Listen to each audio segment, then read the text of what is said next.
Are we alive? Are you here? Is it Friday night? And are we here together at the Friday Night Live? Oh, yes, we are. And are you ready to rock? Are you ready to opal? Are you feeling glimmery and multicolored this evening? I hope that you are. And it is super good to be here and see you joining us here. Patricia's Creation is here. I think that there's a plural even there. We'll go ahead and throw in the S for no extra charge. And Scott Argyle is here. Good to see you. What happened to summer? There is fog and I can't see the ocean off of my deck right now. Oh my gosh, we did have a turn of seasons. Kid Curry is here. Hey. And I did ask a question before we all got started this evening in the chat. In the live chat, I was wondering, is there a cure for Opal Madness? I would love for you guys to weigh in on that. And I think that Kid Curry had an answer that he was one step beyond Opal Madness. Now, I would suppose that that is meaning that perhaps there might be not only perhaps a cure, but also steps beyond Opal Madness, which we all are taking part of. I reckon at this time. Dad's Rocks is here. Good to see you, Phil. And Wisconsin Rock Stalker, no Jazz Jerry is up here in the house as well. Also having the excitement of the Opal experiences. And Margaret is here. Good to see you. Thank you all for coming this evening. And the Soul, also Cheryl, the Soul Adventurist, also from the just whisking off the dust from an Opal adventure as well. Now, any of you guys that did go on the Opal adventure, if you'd like to weigh in for a little bit this evening and you're here in the chat, let me know. And once we get this thing rolling out, I can send you a little invite too if you'd like to add your 2 cents and a few carats of opal to the whole discussion. We'd love to have it. Otherwise, feel free to go ahead and put those thoughts and comments if you're not ready to come on the live chats. And I see Betty. Betty was also there. So welcome in, Betty. Good to see you. It looked like there was just such a good time going on. Oh my gosh. There were a few little misty tears. It wasn't just the fog outside. I was feeling some FOMO. I know I'll get my choice. And thank you guys for going out there and braving all of the interest and intrigue of the frontier and bringing that experience back to us.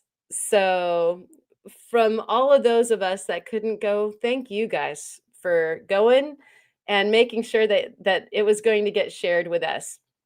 I'd like to mention that also Allison put a link up at the very beginning of the chat if you need to scroll back to check it out of the videos I believe that she did. She had both a live stream and before that a premiere of the folks that were there at the Spencer mine and some of the finding and all that kind of stuff. Definitely worth a watch.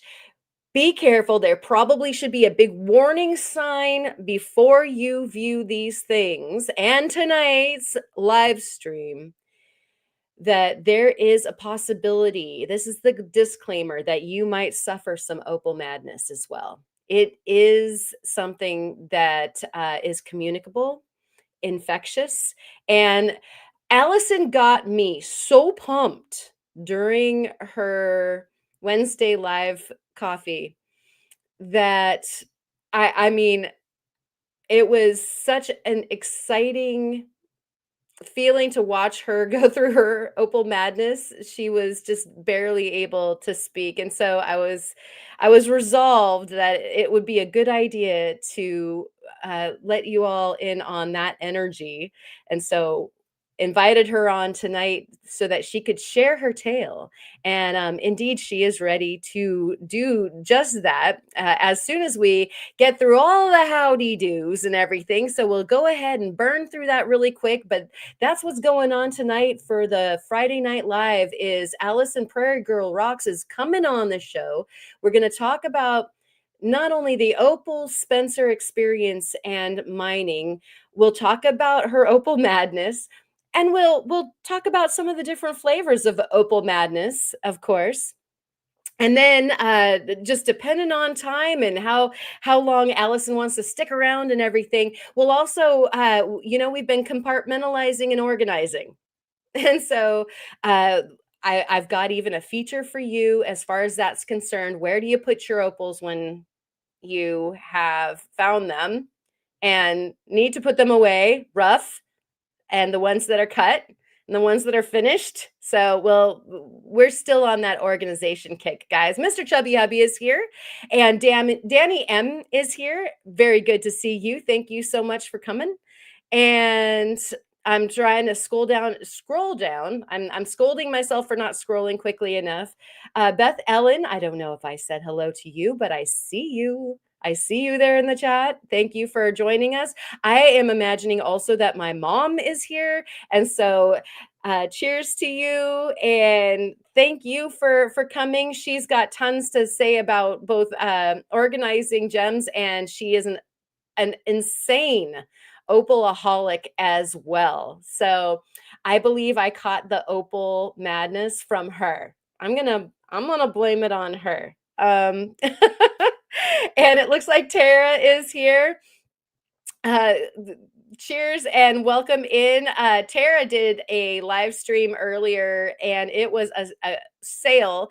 I tried to lurk and I have been so incredibly busy this week that I was unable to actually join in the fun. And so hopefully you do more sales. And I do understand that Tara did say if you found something there that you needed, that you can also contact her. And you can let me know if that's still true. But I thought I saw something in the Discord about that.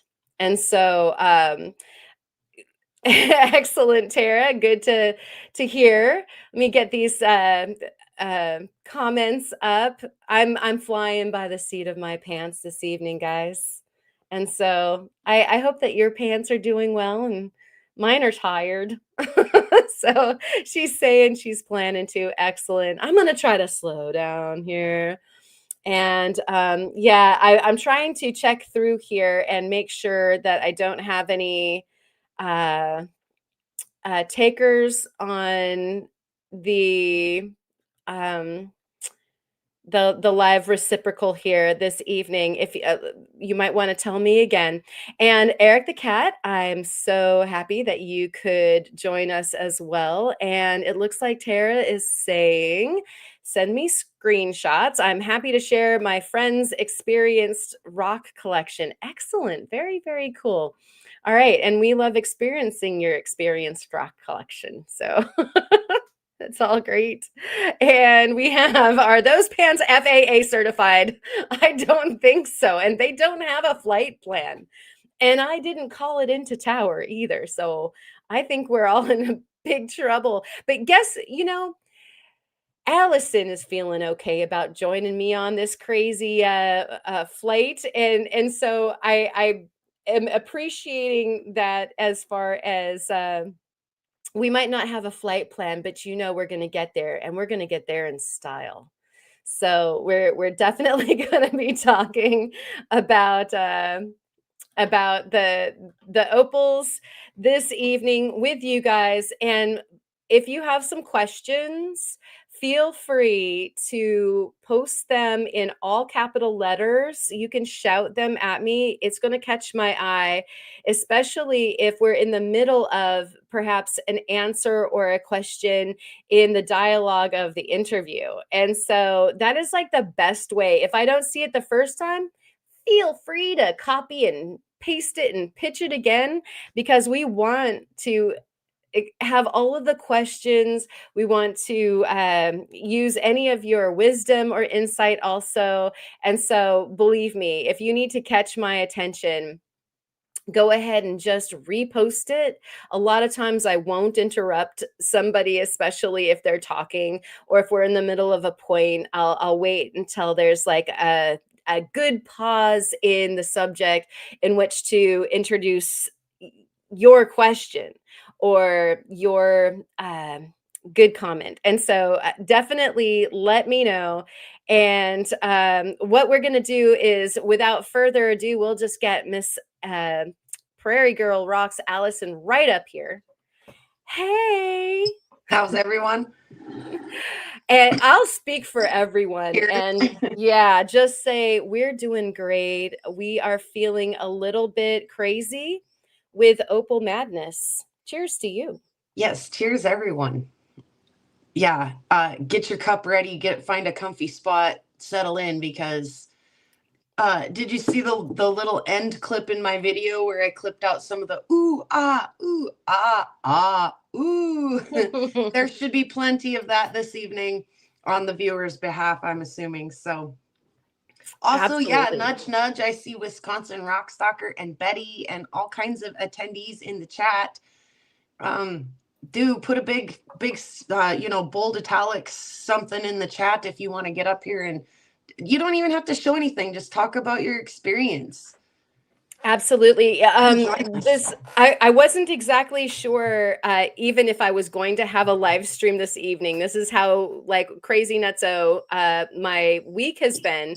And so I would have organized everyone into this incredible like breakfast roll, delicious treat of Opal Madness.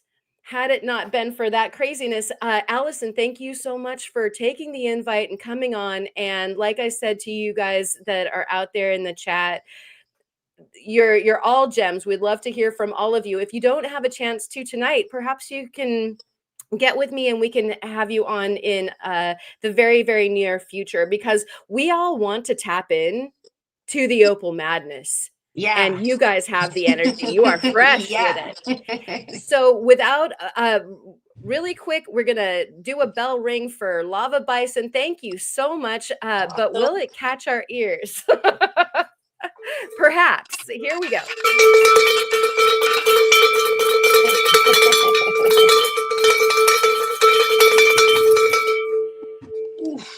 Thank you so much, Lava Bison, for not only that beautiful little pitch you gave here, but also it was super fun to see your shenanigans along with Allison there at Spencer, and so I hope that you had a really super good time too.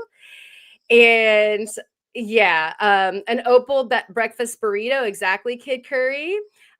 We have a whole bucket of Opal breakfast burritos over there at Allison's place. It's all gorgeous. And yeah, you see that bucket. And I'm just scrolling up really quick to make sure that yep. So Betty is saying not ready. I totally hear you. And when you are, definitely let us all know. And Soul neither. She's not ready either. And probably Lava Bison probably won't either because he's camera shy. Um, so uh, we did discuss quickly how to organize, right? And yes. that's been my uphill battle since I've gotten home, is how to process this material and go through it. Before I even start, I want to remind everybody that we were two people to one bucket. We were Lava Bison and Prairie Girl in one bucket. So I don't want anybody to look at my bucket and go, holy schmoly, she did particularly good.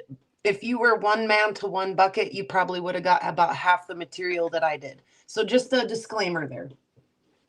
All right. And so before we get tracking, I would love to give just a teensy weensy little bit of history on that. You got invited to this, and yet you had an experience with the Spencer Opal before, because I think that this lays really cool ground for what ended up happening. And so would you mind catching everybody up on that really quick? Yeah, rumor has it that I got the best box. Wink, wink.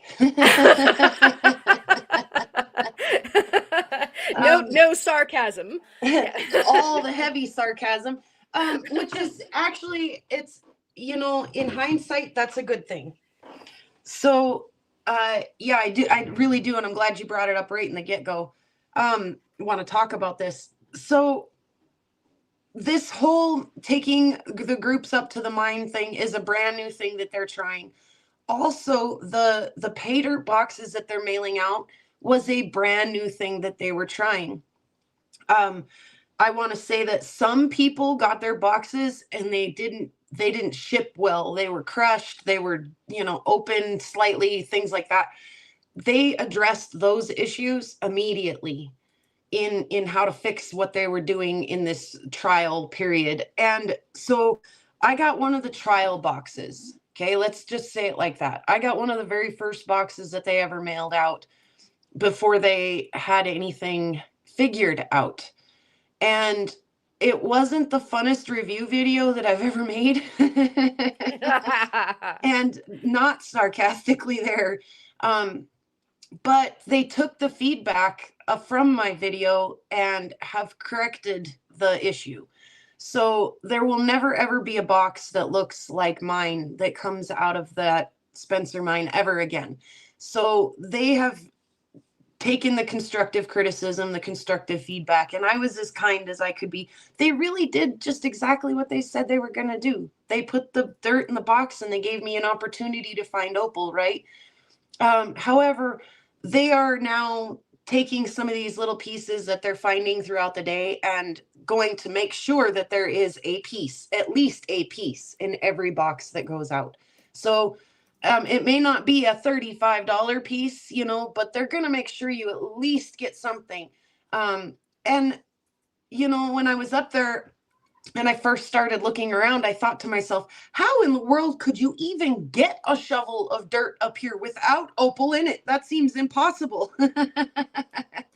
But there were some places in the mine that were a little harder to find opal, and some places in the mine where you couldn't roll a rock down the hill and it didn't land on a piece of opal. So once I meandered around a little bit, I did realize there were some places that you could get a shovelful and not have any color in it. And there were other places where you could get a shovelful and you could have just picked on it for days. So, but I thought that was really cool that they took that feedback and they made sure to put a little specimen in everybody's box from now on. So, Yeah. And that actually ended up to be like such a cool experience in and of itself, and I just love how it launched onto what ended up happening, because like there's something to be said for maybe like the first time you go to a spot, or the first time that you experience a sure. certain kind of material, where you're just like, I'm not into it, I don't get it, I don't care, or whatever. And then like to see you so flipped out on Wednesday, like it was just so cool to see that that there are folks out in the audience, I know, that are just going like, you know, I think that the material could never break my heart, and for some of us it's number 1. Yes. And I think also that my box set me up for a real great success on my mine day, because what I got in my box from them was very tiny, Yeah. very tiny. That provoked me to try something that I'd never tried before, that I'm super hooked on now, and set me up with an eye for a tiny opal up at the mine. I was like, oh, I'll take all the tiny things I can, because I'm into working with the tiny stuff right now. And we did get some bigger pieces too. Like here's a pretty big chunk, and it's got a color bar up in here. Oops, wrong direction. Up in here. Oh yeah. And I want to say that there might have been one more color bar in there somewhere, but so we did bring some big pieces home too. The piece that I submitted for the competition was quite large, but the color bar only goes from finger to finger in it. Ah, but who knows what else is in that boulder? Yeah, absolutely. There is a little butthole, if you will. This one. And it's still a little bit dirty in there, but I think I see some. We got dirty buttholes We already on do this right off the program. bat. I I know, think that there right? may Way be to open. some color flash down in there. So Ooh, nice. yeah, we'll clean that up and check it out. And Colorful dirty buttholes. yeah, and then I really liked the with the halide opal on them, the specimens with the halide opal on them. So I picked up lots of that as well. And Oh some of them yeah. just, just for a specimen piece. So we did come out with some larger material. That's I one don't, of those things, that piece that you just held up, and I remember Theo talking about this before. If you were anywhere else, you'd be picking up these pieces because they're beautiful. Don't hate them because they're on an opal mine. You know what mhm. I mean? Like, this is Well, fabulous stuff. and some of these pieces, and I have some smaller ones over here that we'll look at on the edges, and these were obviously the balls, the eggs, the whatever you want to call. I like to call them balls, but um on the very edges of these are magnificent color play. And Oh, so nice. some Yeah. of these, they're not only are they beautiful because they're covered in that, silky smooth Like a opaly. glaze. Oh, it's so Yeah. pretty. It's like an So opal glaze. yeah, so pretty. So I've sorted everything, like I say, so here's big specimen chunks that, like you can see the opal on that one through the bag. Oh, yeah. So I've got bigger pieces, and I just put everything back in the bucket when I was done with it. Smaller pieces that all have, color play somewhere on them, so they probably, need to be taken to the saw and have the color cut off the top and have them worked, but there they are. And I think I got 3 bags of stuff. They're smaller, but they're still decent size. I think I got 3 bags of those. And then I had some of the more obsidian pieces.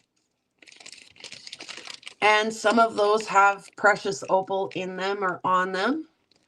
We didn't pick up a lot of the obsidian.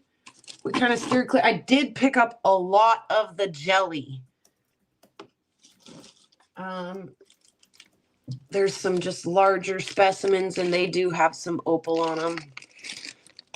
So it was hard for me to pick just a few rocks to show tonight. So I have a question before you go on to more of the bags. During your video, you were talking about doing preferring the surface collection. In fact, you were talking about right outside the bed of your truck, Mm-hmm. whereas some people parked in less advantageous spots. It just so happened that you parked in one of the places where it seemed like there was a really, really good kind of collection of material. So, can you kind of overview us not only on why your preference was to surface collect, but also what some of the other options were there at the mine? Yeah. So, and I wasn't overly picky. Like I was into the jelly opal, so into the jelly Okay, opal, who wants to eat that? and especially the pink and yellow up there. And Yellow. I got a lesson from Cade that he told me that, all of the yellow is because of the high sulfur content. The pink is because of a high manganese content or iron content, and the purple is manganese. Sorry about that. But So I'm not very picky. I'm up there collecting the jelly opal, which, by the way, I'm so glad I did. And if you hear in the very first couple of minutes of my video, as I'm finding all this jelly opal up in that hill, I'm like, I'm going to pick up as much of this jelly opal as I can. And I'm so glad that I did, because some of it really isn't gorgeous, but the phosphorescence on it is just unbelievable. Unbelievable. Right. So you've got rave opal going on there. And Yes. in in different formats, the gel opal that isn't color play but is beautiful gel opal, especially the more transparent, is precious, like, or semi precious at the very least, because Yep. like the fire opal in Oregon is that animal. And so what I'm intrigued with, actually, Allison, I'm so glad that you decided to high center on the jellies, because that's actually one of my passions as well. And I would love to see what kind of cabochons and what it is that you're able to bring out in those stones, because I think that that's a lesser known situation than, of course, okay, we all know what to do with the color bar stuff, but I like, here's this like redheaded stepchild that is also fantastic, right? Super fantastic. So everybody had their own little focus up there. Some people did take a lot of the obsidian chunks, like porch rocks, by the way. They allowed us, if we asked and got permission from one of the mine guys, they allowed us to take a porch rock. Oh my gosh. I took an enormous chunk of jelly. Of course I did, because I'm just hooked on the jelly, right? So, um, you know, but what's neat about that is I took a jelly chunk. Jeff, if you see in my video, his chunk was very much more obsidian. Um, and I think that this is where things get interesting. And you'd mentioned the different types of mining up there. It wasn't even just different types of mining. It was different beauty in the eye of the beholder sort of collecting. So there's a brilliance on like so many different levels with this. I picked a lot of the jelly. Somebody else picked a lot of the obsidian. Somebody else is looking for big specimen rocks with, great color bars. And I'm looking for the tinies. Like Montana Rock Mom and Kate both were not beside putting a larger rock in their bucket, because it was going to go through their saw, hopefully later. Oh So yeah. some people have different tools, different ideas, different things. And so you could have never packed a bucket for Kim, for Montana Rock Mom, that would have made me happy, or a bucket for me that would have made her happy. You know what? And maybe if you'd put just a crap load of everything in there, dog's breakfast of everything, you'd make everybody happy for sure. But the brilliance of this is that, Spencer, as we're like, can I take this, patchy rock, this, this crumbly jelly opal, and put it on my porch? And literally, we're taking a 5-gallon bucket of overburden and, a bag of precious opal home with us, one bucket at a time. And we're happily doing it for them. Like, can I take your crappy rock? Oh, thank you. Like, Yeah, good point. but Really quick. it refreshes everything. I get that Yeah. crappy rock out of the way, and the next crew that comes up has got a fresh terrain to look at. So Totally. Let me give Tomcat Josh a really quick bell. Thank you so much for the Ozone memberships.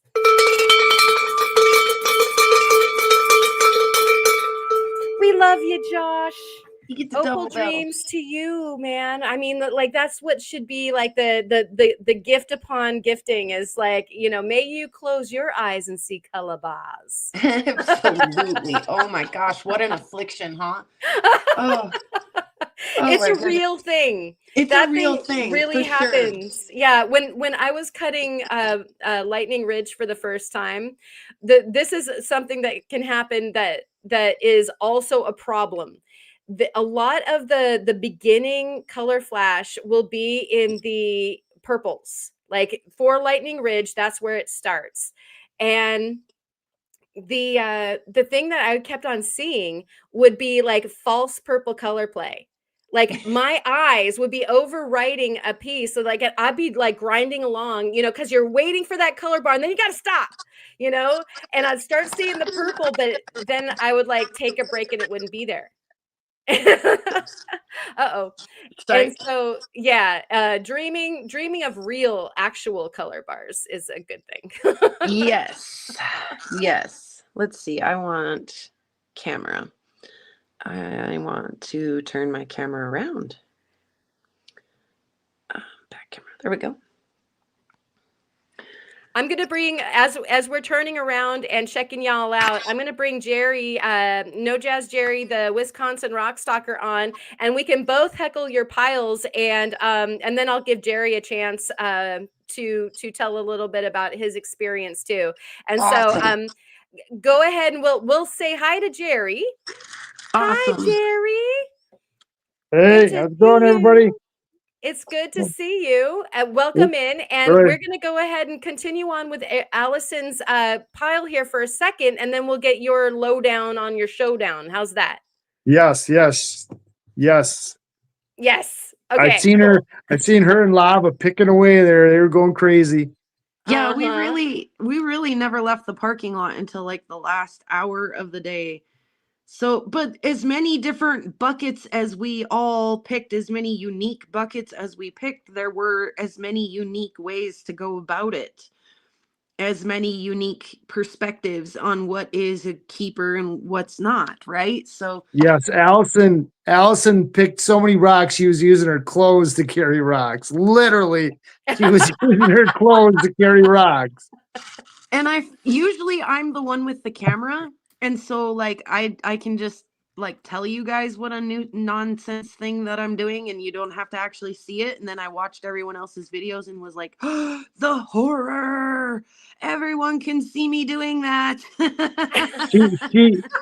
She even had opals in her mouth.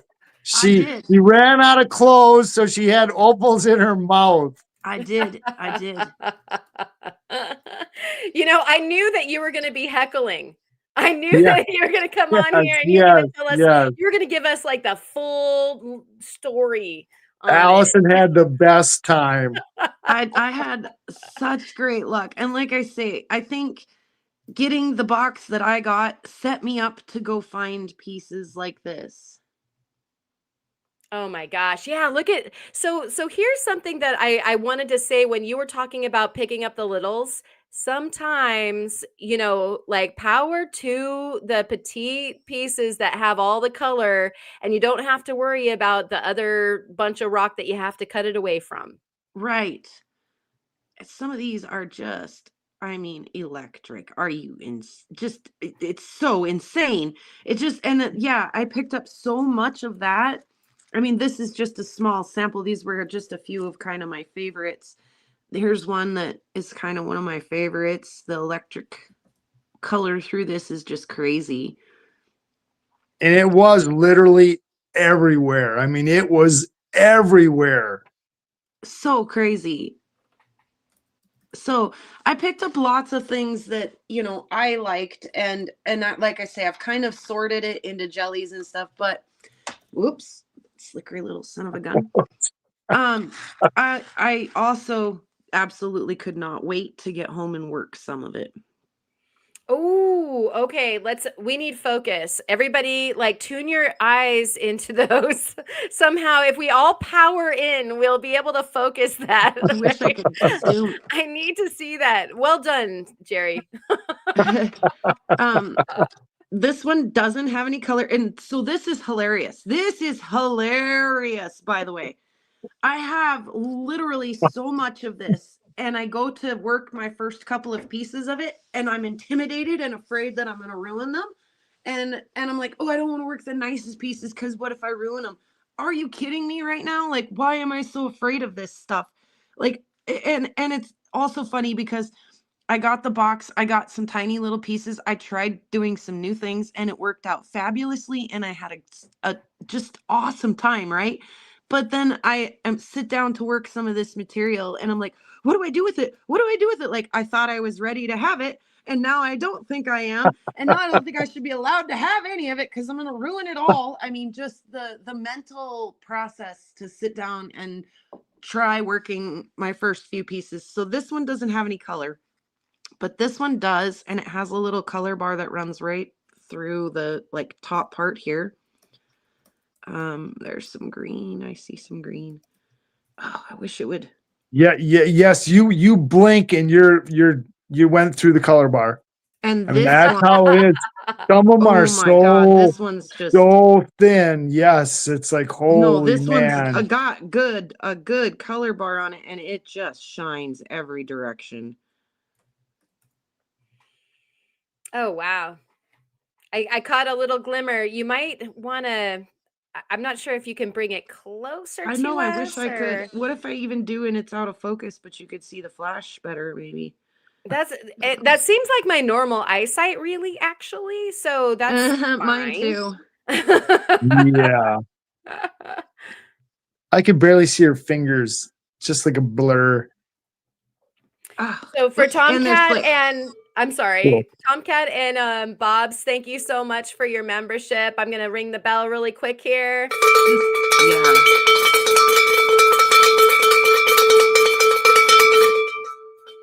Just yeah. Thanks, How guys. could just yeah, man. Just Oh yeah. crazy. It's just stupid color everywhere. Are you kidding me? Oh my Stupid gosh. color. It was Okay, it is too. And I again I really, really, really like the yellow. And if you get really lucky, you can find some like yellow bodied opals up there. cheers, Rick. I think I would like the yellow ones, please. And then, so as you're showing us some of the eye candy, which I really endorse you, just keep on going with that. Maybe Jerry can tell us a little bit about his experience as well. Like, do you want to kind of give us an introductory overview, Jerry? Yeah, actually, I was there 2 days. I had gotten there actually 3 days. I hunted the chalice Jeez, brag about the it. the days before. So I hunted the chalice, and I realized I am not a mountain goat. How those guys handle those mountains over there? Wow, that's crazy. It was like Mount Everest. I'd like take like 5 steps up a hill, and I'd have to sit there and breathe heavy for like 10 minutes until I could do another 5 steps. So I was like, yeah, this isn't going to work.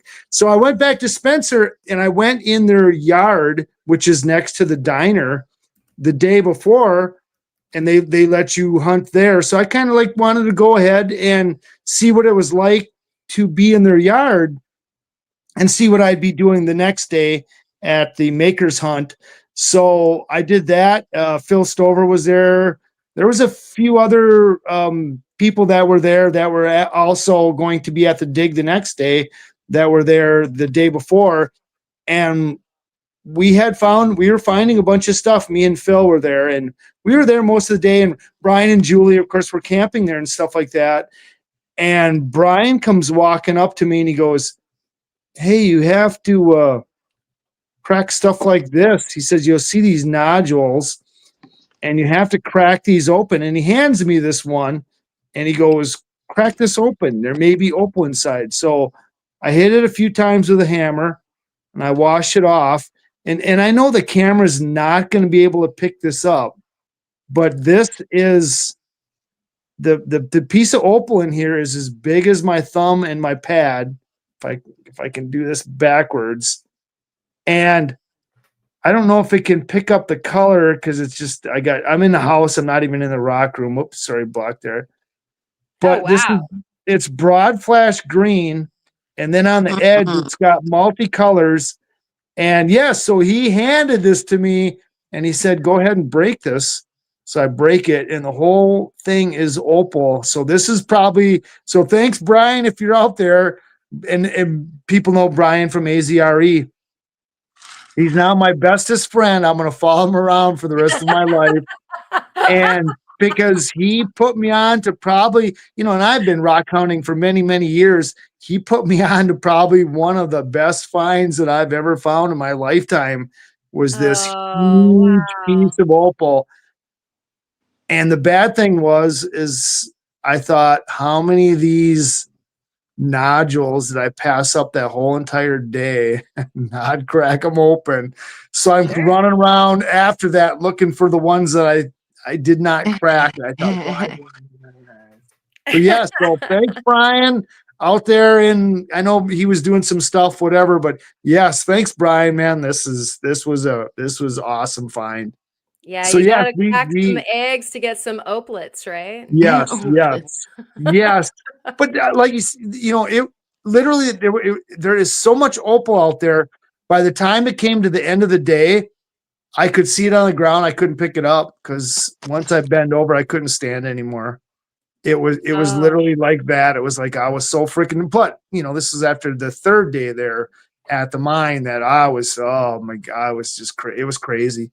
I got so much, and I'm actually cutting stuff too. I'm cutting on it, and I found this big chunk of white, and it's. Well, sorry, I'm in a shadow here. A pure white piece that's got a beautiful color bar, and Brian, Julie, and Theo were on a big thick seam that had like one color bar, two color bars in it, and it was pretty intense. So yeah, I got a chunk of that similar to that, and that's the one I'm working on right now. And yeah, it's beautiful. It's like, wow, it's really nice stuff. It was a good so time. you And then mentioned meet. something just now about working on right now. So Yeah. what does that portend? What are you doing? Oh, so I got the piece, and I actually did. I already put out a video of the hunt and this stone when I was in their yard. But so what helps, and may help Allison too, is you find the color bar, and if people are not familiar with Spencer Opals, the opal is in like flat layers. So you got a layered stone with multiple layers, and then the color is in layers. So once you get the rough stuff cut off, you for me, I take a Sharpie, and Sharpie's my friend. Sharpie should be everybody's friend, right? Fine tip Sharpies. And I went around the whole outside, and I drew a black line around the whole color bar. So I knew by turning the rock, exactly where the color bar is. And then that enables you to slice off a lot of the white. And then once I sliced off the white, then I went onto my cabber, and I'm starting to take off more of the white as I'm getting closer to the color bar. I'm not going to go to the color bar as I get closer. And then after you're done with that, then you can go on the flat lap and then get real close, and then right up to the color bar. And then, of course, once you get to the color bar, you glue that on to what's going to be your backing. Some people are using obsidian. Some people, and some of the people that do the cutting, he's using a composite turquoise, green and blue, and he's gluing onto the turquoise, the green, the blue turquoise, which is actually turning, because this turquoise or this opal is clear. A lot of it's like clear, not like the white stuff like I'm doing, but a clear piece. So it's turning the opal blue and green, the opal with the color play. So that's pretty good idea, pretty innovative. You're Yeah, always I looking can't for wait new to new ways to experiment. do stuff. So yes, I can't wait to experiment with some backgrounds, backings, and things like that. yes. And I had mentioned to him, I said, Melissa uses like foils, she used like that gold foil on some of her stuff. I said, boy, you could really do some interesting stuff, because I know the foils come in like different colors too. So you can really change the color of your opal, because you're doing it in three pieces. So you can really change the color of your opal with just by changing the foil colors. So yeah, very interesting stuff. Yeah, Yeah. I was telling my mom I need to go cut a bunch of obsidian because I have a funny feeling that there's going to be a need for some obsidian backing material. And she was like, why? And so I was explaining to her, you put it on a dark background and it changes the way that it looks. And she's like, it does? Yes. Yes. Yes, Mom, it does. I said, same thing, though. If you put it on a white background, it also changes the way that it looks. So, Yes. Hopefully we have enough that we can try all the varieties, I right? know, right? So Oh, that's got a nice afterglow there. Oh my gosh, it's just ridiculous. I did put out a quick video right before this started of you can see it really good. Oh, this one.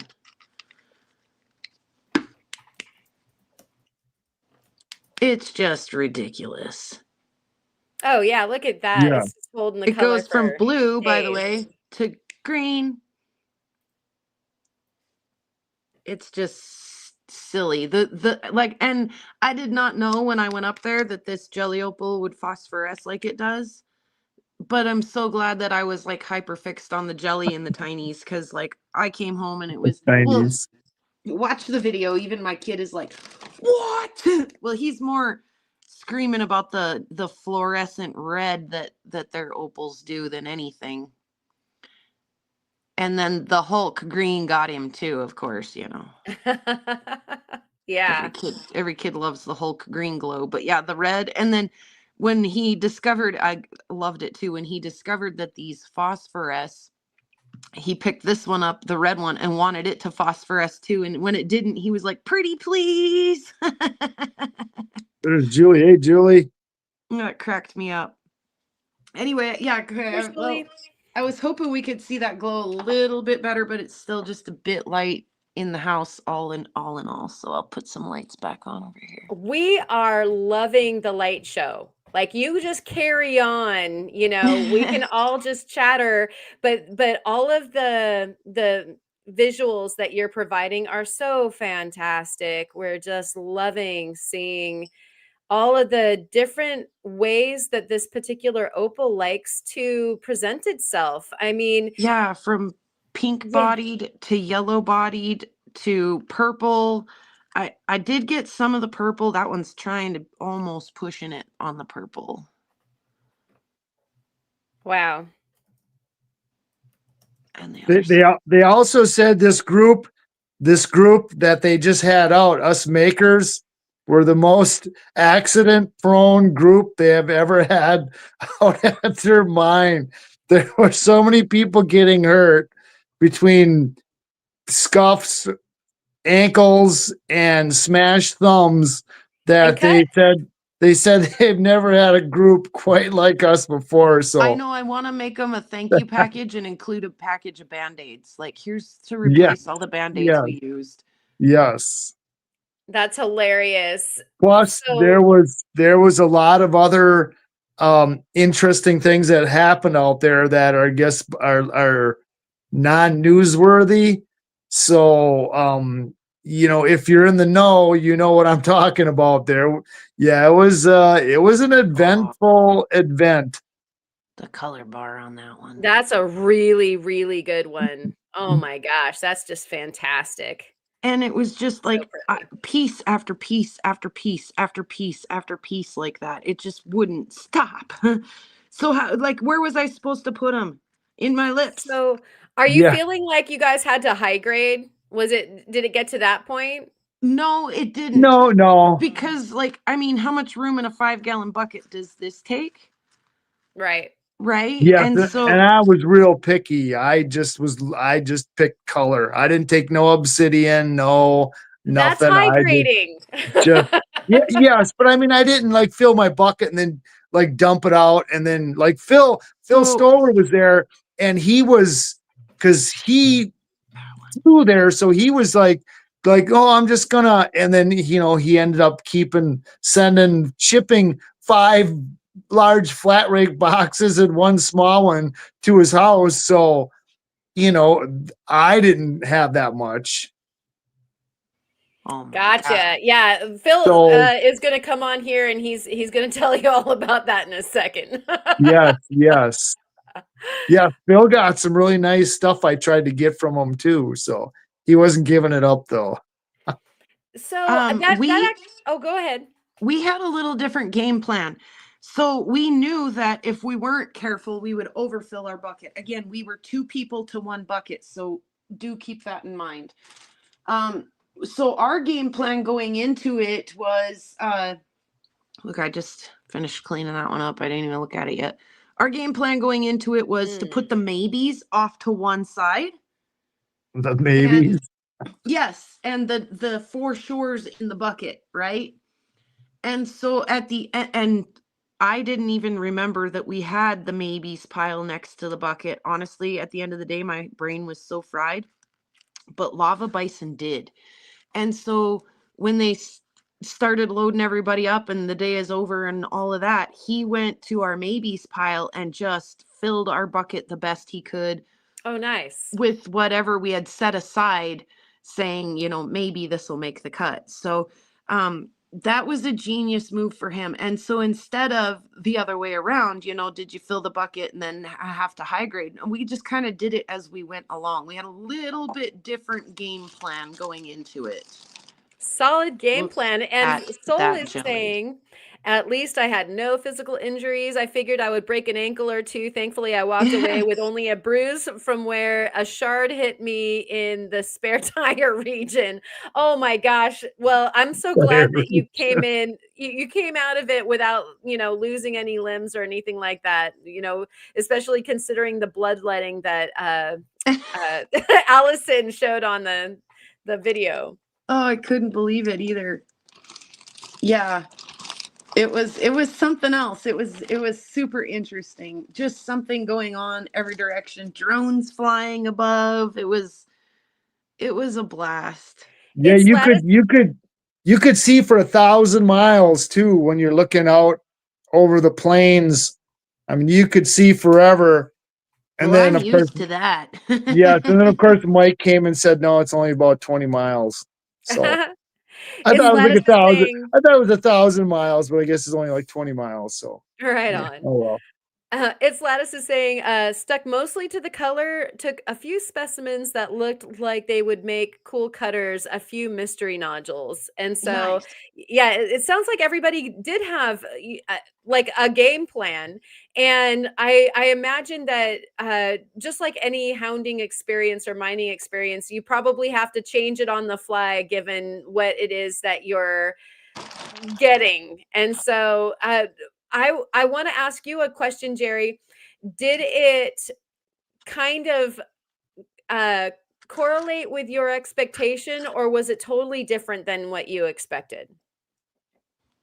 It was probably different, I knew it wasn't like a mine because I seen some previous videos or whatever, but yeah, because you're thinking, and like say I was at their diner, the rock yard or whatever, so I kind of knew what I was kind of looking for, but it was overwhelming when you got to the mine because you're just looking down and the literally the ground is just covered with pieces of stuff, so you're spending your whole time just bending over, picking up, looking at stuff, looking. And a key was if you're there on like a cloudy day, that it's tough. And when you don't, because actually after we took lunch and then came back after lunch and the sun was at a different angle, it was hard. It was a lot harder to find opal because you didn't have that good angle that you could see those colors real well. So it was tougher.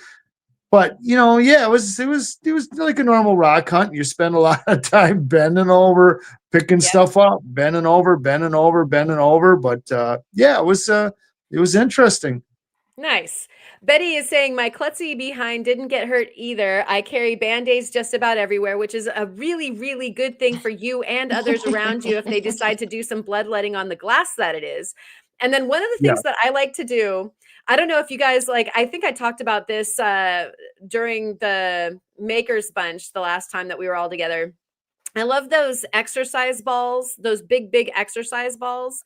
And one of the things that I do to prepare for mining and for rock hounding is doing Supermans. Like Yeah. that's the reverse of an ab crunch is like laying on your belly on the exercise ball and like just supermaning up, like curling your backwards or curling your back backwards, because that is the fulcrum of your whole rock hounding experience, is that darn bent over position. Yeah. And you definitely need the back muscles for it.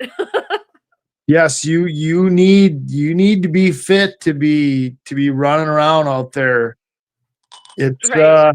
like I say, like Trent, Rugged Rockhound, those guys are mountain goats to be doing that all, like he does, like all the time. He's in that Chalice area.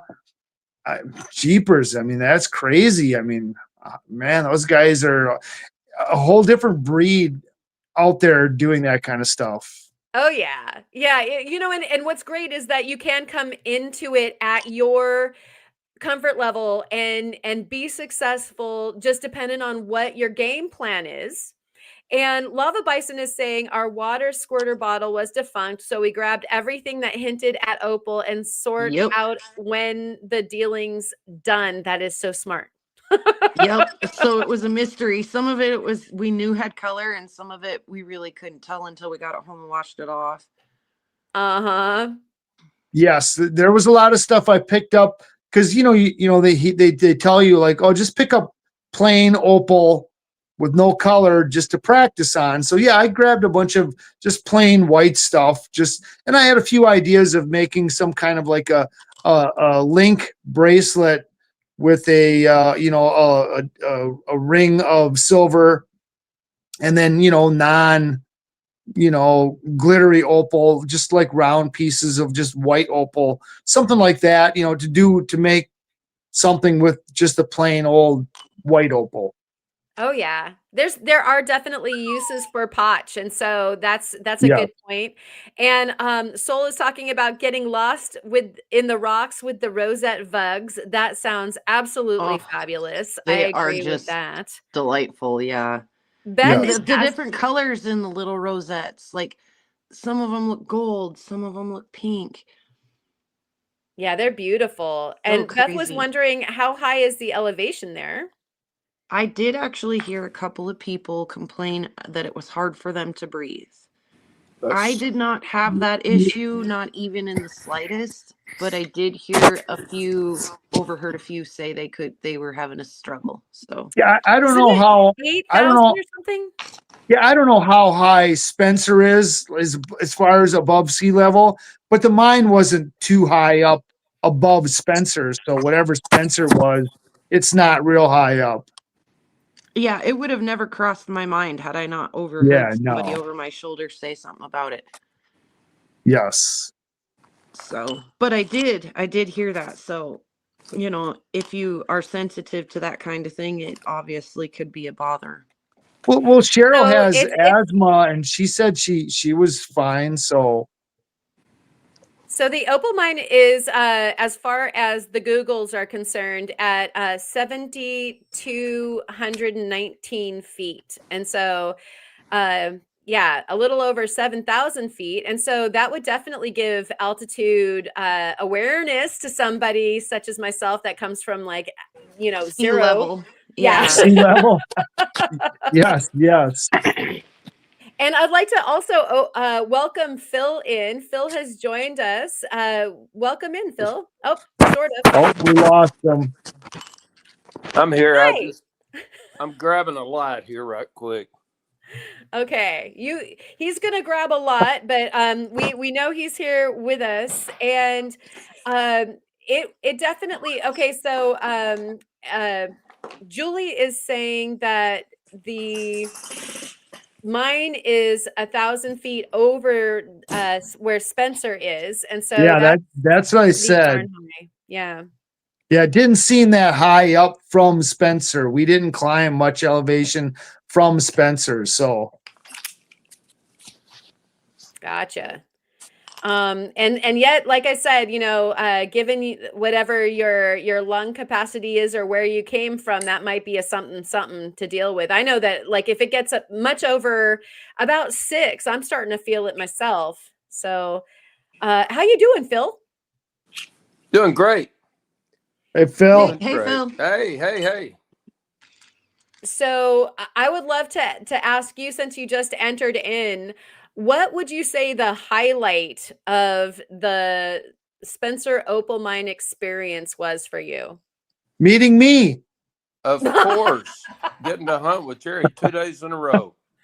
Yes, 2 days in a row. Like Yeah. those smiles. Yeah. No, it was finding opal everywhere. There was just opal everywhere, and that was really nice. And I mean, from the time that I stepped out of the car, I almost stepped on opal, little shards, and so now I was parked right next to Allison, and she kept taking the rocks out from under my feet. He kept Oh, and we're putting seeing them He here. kept putting them in Okay. little piles for me to pick up. The parking lot. The That was parking nice lot of you. bandits. Man, yeah, we were joking about that a little bit. But I carried maybe 30 pounds back on the plane with me in my backpack, and then Wow. I shipped 2 flat rate boxes. So I got this bag right here is all got color. Woo. And Nice. so, and this was my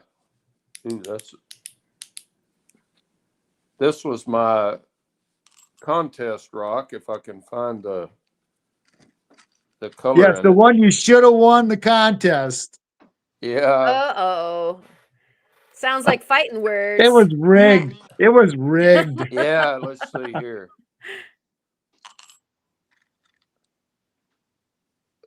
We getting the color there?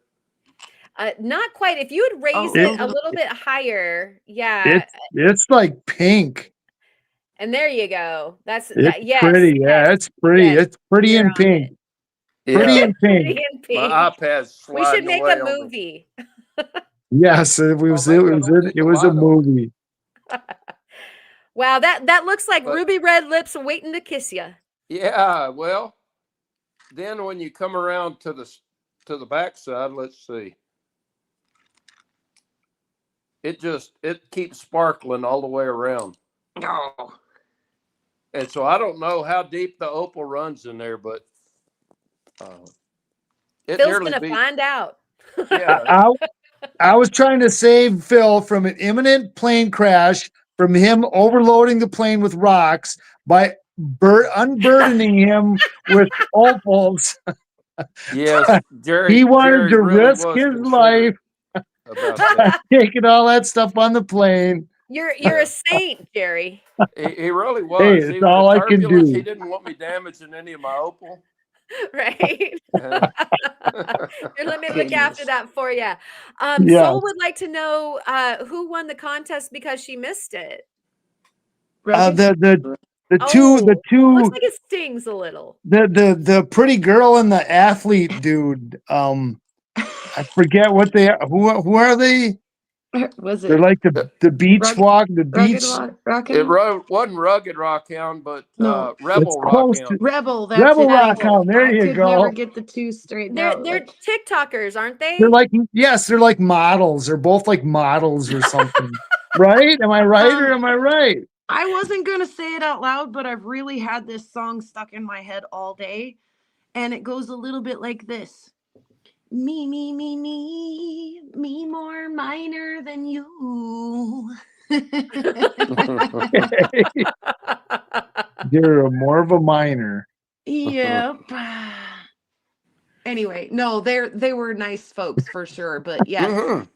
Yes, and yeah, Betty everybody was saying her great. name They is did look like models. They did. Yes. So good for them. And we mean that in the best way possible. Yes. Absolutely. They were the specimen pieces of the opal. They were great. Betty is really funny too. Betty from Betty's. Oh yeah. Well, she's here.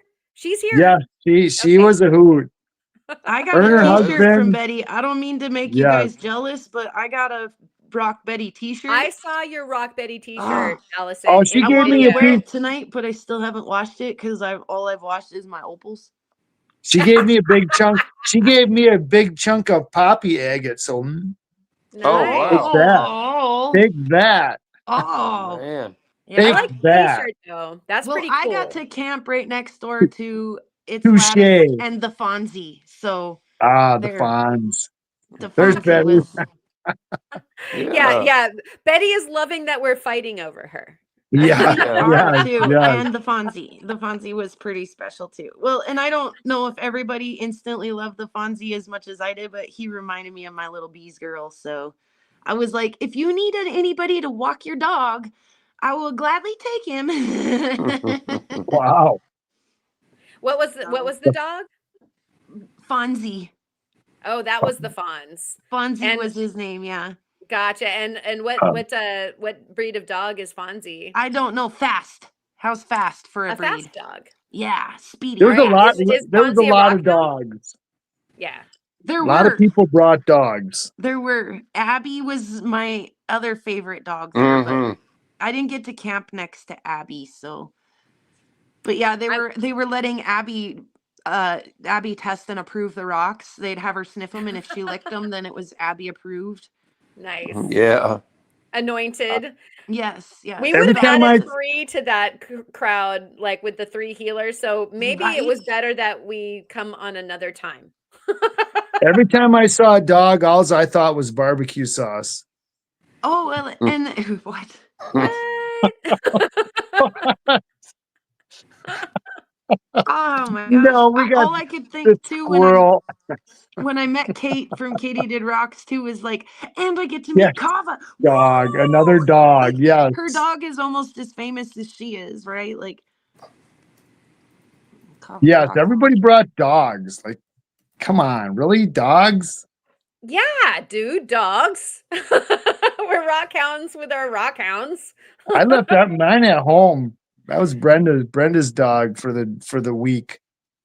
Oh, we go on trips for our dogs. Like we literally bring them to places. Like, yeah, we take him out fishing in the boat, and he sits there and shakes the whole time because he's like, I don't know what the heck this is.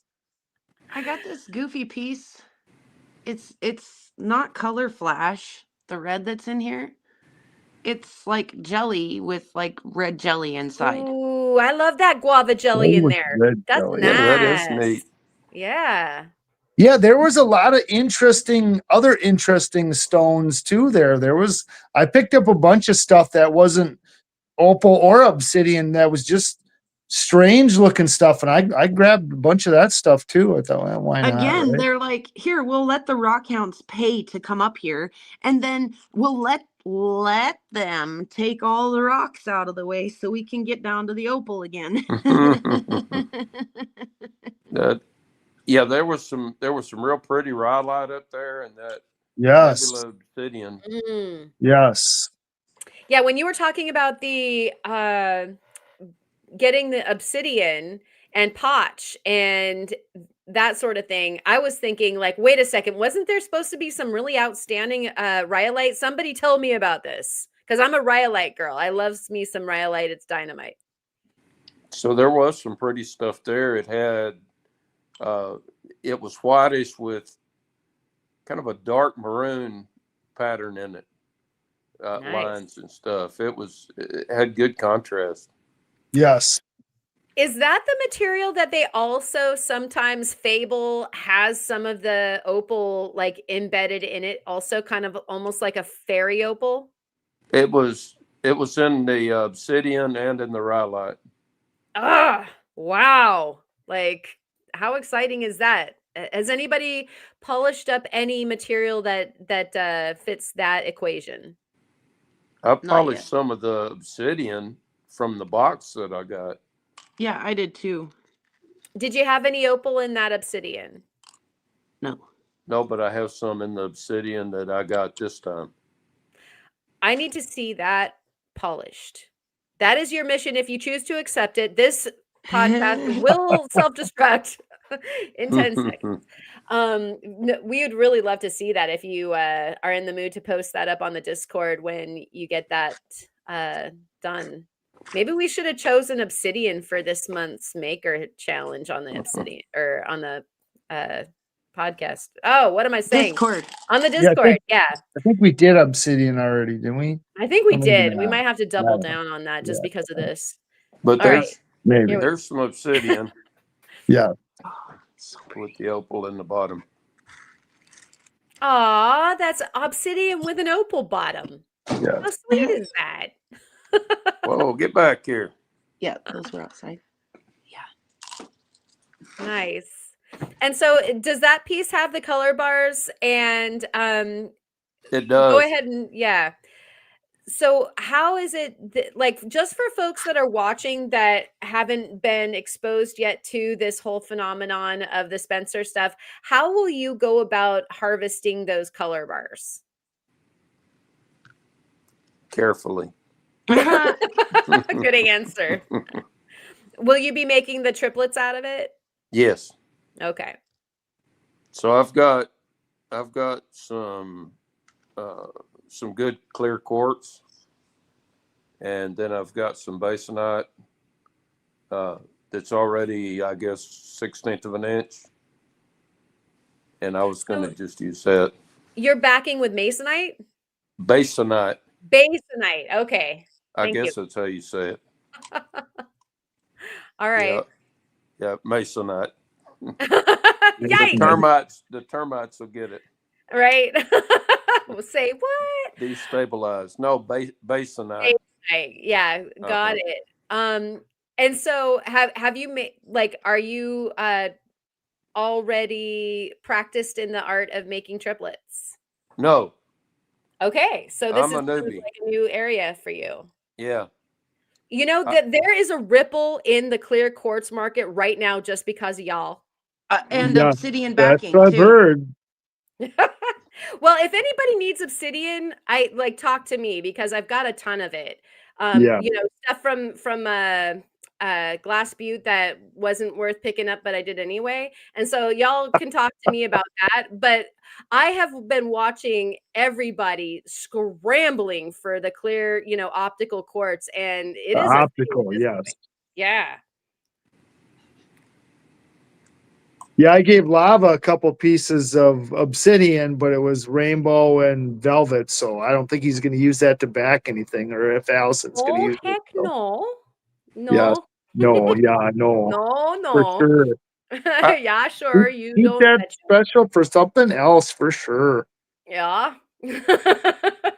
Does obsidian, I guess, since it's glass, probably backs real well with that, doesn't it?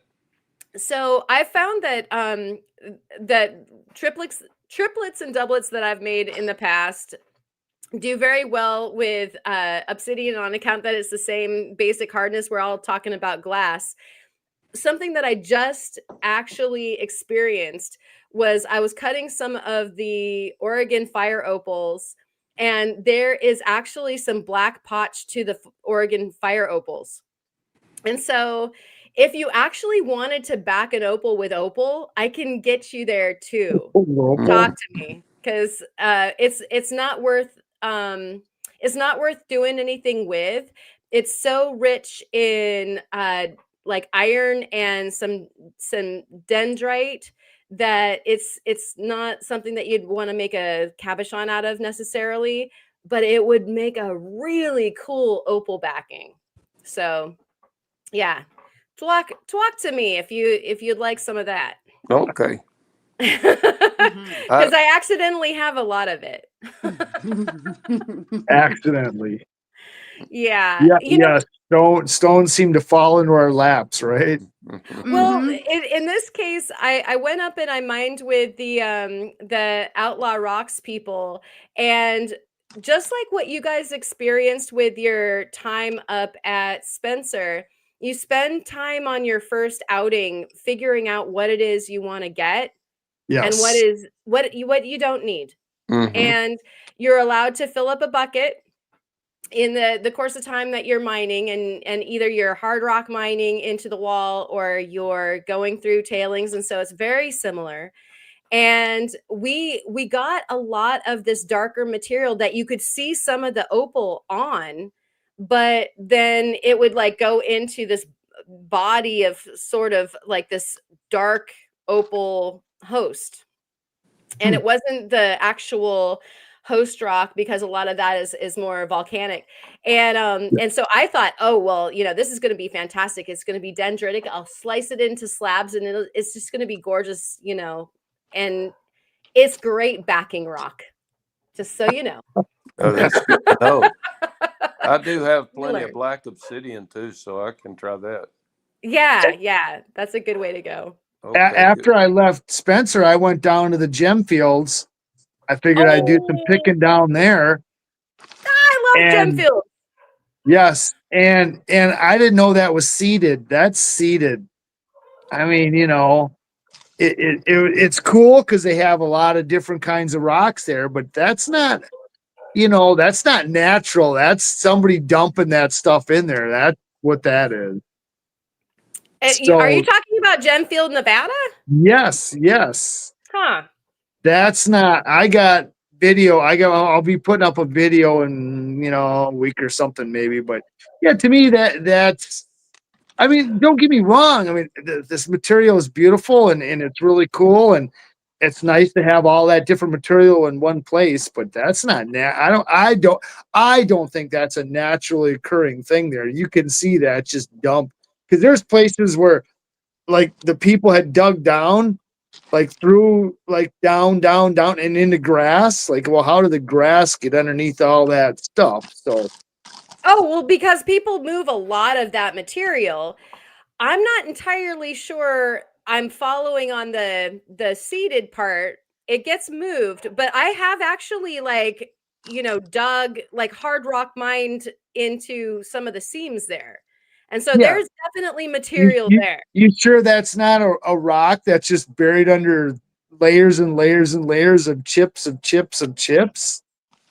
I can't tell you that. I wasn't there. I wasn't there when it got there. So yes, me neither. So I'm just saying how it looks. It doesn't look natural to me. I mean, that's just my observation. So in that regard, it did come from someplace. Yes. It is the chalcedony that it is. And it's beautiful stuff. They made it. Yes. At the very least, they made a Disneyland. I did talk to one of the claim owners. It was smart.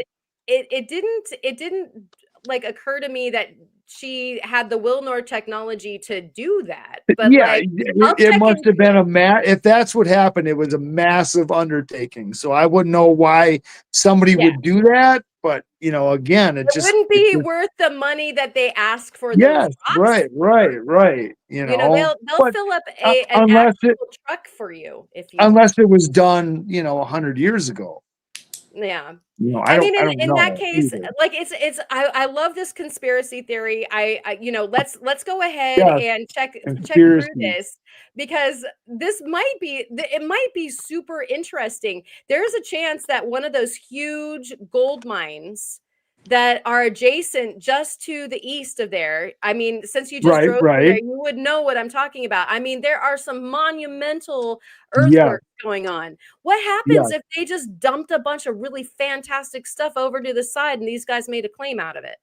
Right. Or they found out what was the cheapest land they could put a claim on, and it's like, let's dump it there. And then,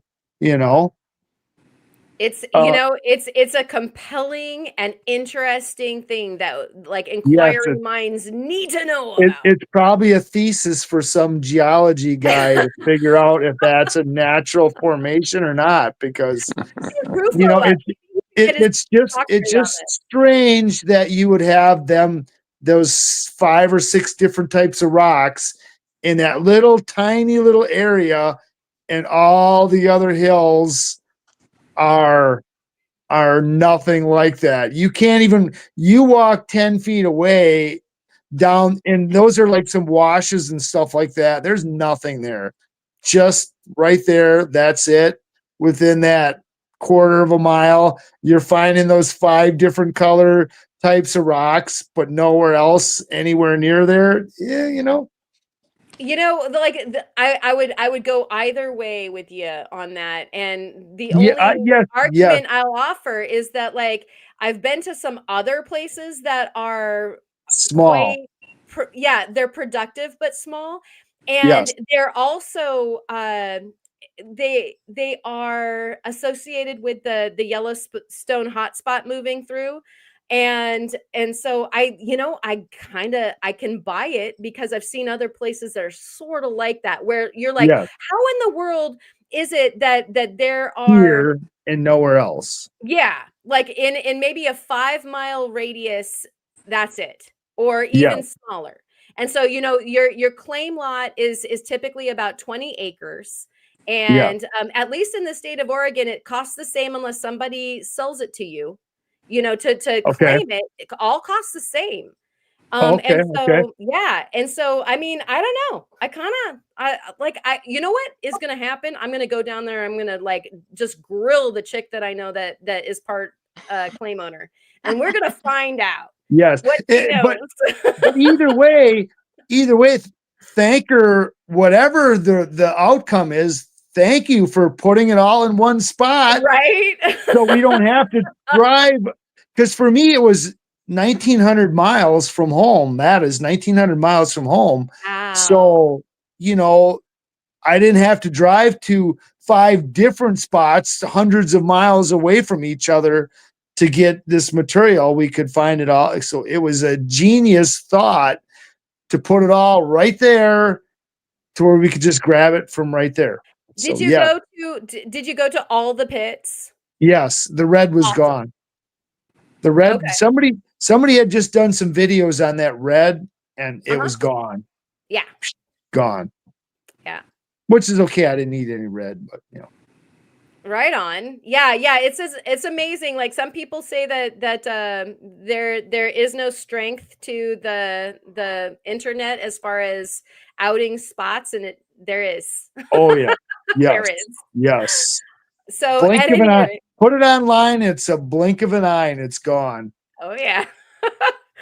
And so, cool. I'm really super glad that you got a chance to go there, and we lost track a little bit of the chat. Opal. So I'm gonna Yes. go ahead and catch up with the chat.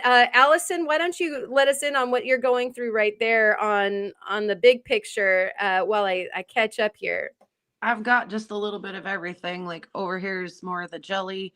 And then I've recently dropped out onto the screen some of these beautiful halite opal pieces that are just they're so silky and beautiful. So these are some of those that, everybody's like, I get it, but I can't leave them behind, right? Like, yeah, got who some. wouldn't take a few of these specimens? But they're everything from that silky clear white to pink to red to white in every color in between. And that halite opal is the stuff that'll glow the Hulk green underneath the UV. The yellow, even sometimes it just looks gold. It's so yellow. Yeah. And personally, I'm just such a fan of yellow that I am too. if there was a color play yellow, I would just freaking lose all of my There stuff. is. Oh goodness There gracious. is. They had a yellow opal up in the gift shop. A yellow bodied opal in the gift shop. That would make me lose my stuff. I have just a smidgen right here, Karen, of the yellow bodied opal. Egads, that's awesome. I want you to do something awesome with that. I doubt it. It's pretty tiny. But it looks like a little piece of what are those, like, little cakes? The piece below it is potch, but that piece right there does have some color play in it. But yeah, I have a piece that has yellow flash in it. Nice. You guys, I can't wait to see you guys do stuff. And that opal guy is saying, are we talking the X Piles? I love it. That should be like a new segment. We can talk about all of the rock hounding conspiracy theories that are out there. I think we need to do that. Meteorites are not radioactive when they hit the ground. Yeah, let's like put a torch to all of the conspiracy theories, or we can endorse them. Either way, it works. Rocky Mountain Bear is saying the truth is out there. Welcome in. It's so good to see you. And yes, the smoking man is behind this. I love all of you guys. This is great.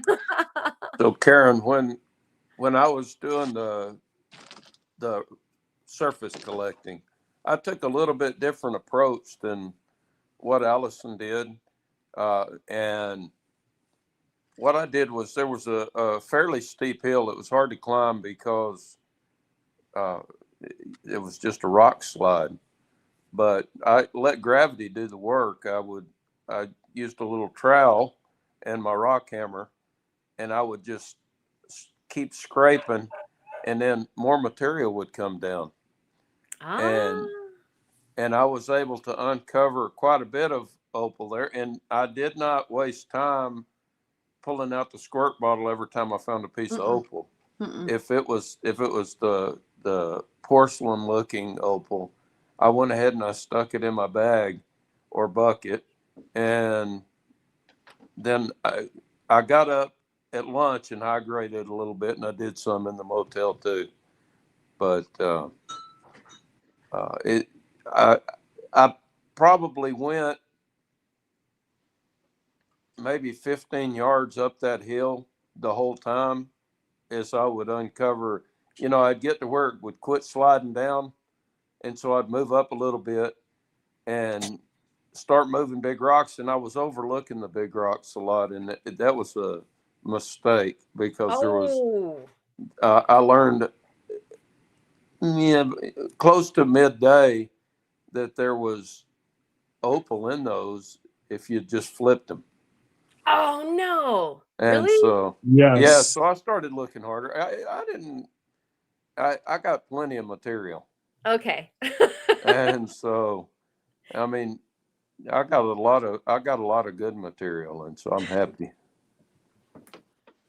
And so that sounds like you're giving us kind of a trick or a tip here, as far as like, if you had like a piece of advice to give to somebody who's going to go the next time, what would the most valuable tip that you could think of would be? when I started out, I got out of the car, looked down, there was opal. And it was little shards. So I'm starting to pick these little shards up that I'm thinking, okay, yeah, I can take these, I can grind them up and make a ring out of them. And Yeah. No? bypass that. And skip to next. yeah, and go down. And I was getting good chunks, really good chunks when I was doing that, just letting the rocks slide down the hill. In fact, when I would have to go down the hill, I would go down to get a drink. You would slide part of the way down, and I just kept my face toward the rocks because each time I slid, I picked up some opal. So it uncovered some. So, I mean, that's an interesting technique. I like that. You know, it was there. And the first time it was an accident, I started sliding and I was trying to, just stop. But I was like, hey, there's opal, and grab that. And so it was fun. And the opal experience was phenomenal. But I do want to say this, that the experience with meeting the other content creators, we talk about it being a rock family. And when I met the people that I'd never met except Jeff, it was family. It was just like we had been friends all along. Because we are, right? We are. It is so cool to meet everybody in real life. Like, hey, that's who you are. Yeah. Oh, that's so cool. Yeah, I was going to actually ask about that, but I'll do that on the next round. What would you say your piece of advice is?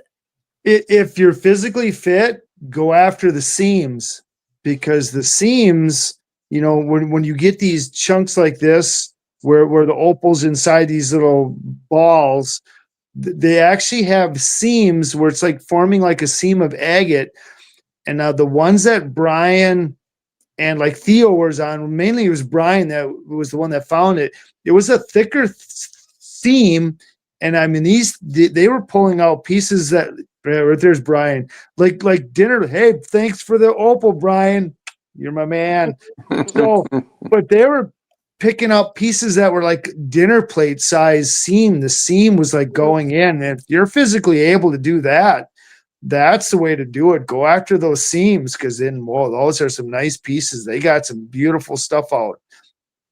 Things I would avoid is like what Phil was saying. I was on the upper part of that big slide area, and I stepped on a rock and it kicked loose and it went down the hill and it missed Theo by like 10 feet. I thought, I'm gonna be the guy on the Discord that killed Theo with a freaking rock. And I'm thinking, like, how's that gonna go? Like, oh, Jerry, Wisconsin rock stalker killed Theo today with a tumbling boulder going downhill. And I thought, holy man. So I got away from that. I got away from that edge. I thought, no, I'm staying away from that. I don't want to kill anybody. No, so the way you were asking for rocks for me, I think he was trying to do that so you could get his bucket. Yes, trying to get other people. Yeah, that's a key right there. Phil just was on to something. Come there with two people.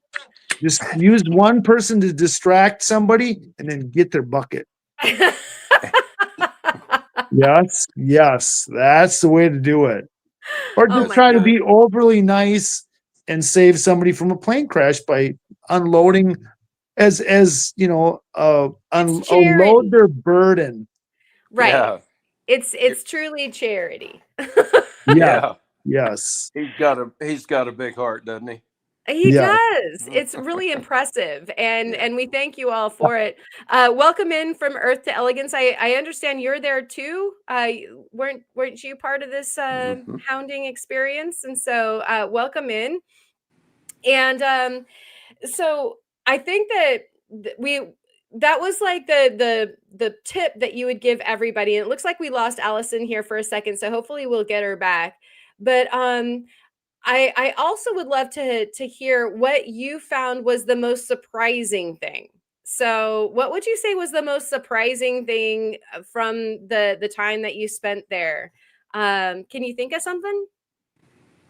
The most surprising thing, well, just how, you know, and I guess it wasn't really surprising, but just how great everybody is. I mean, that's the rock community.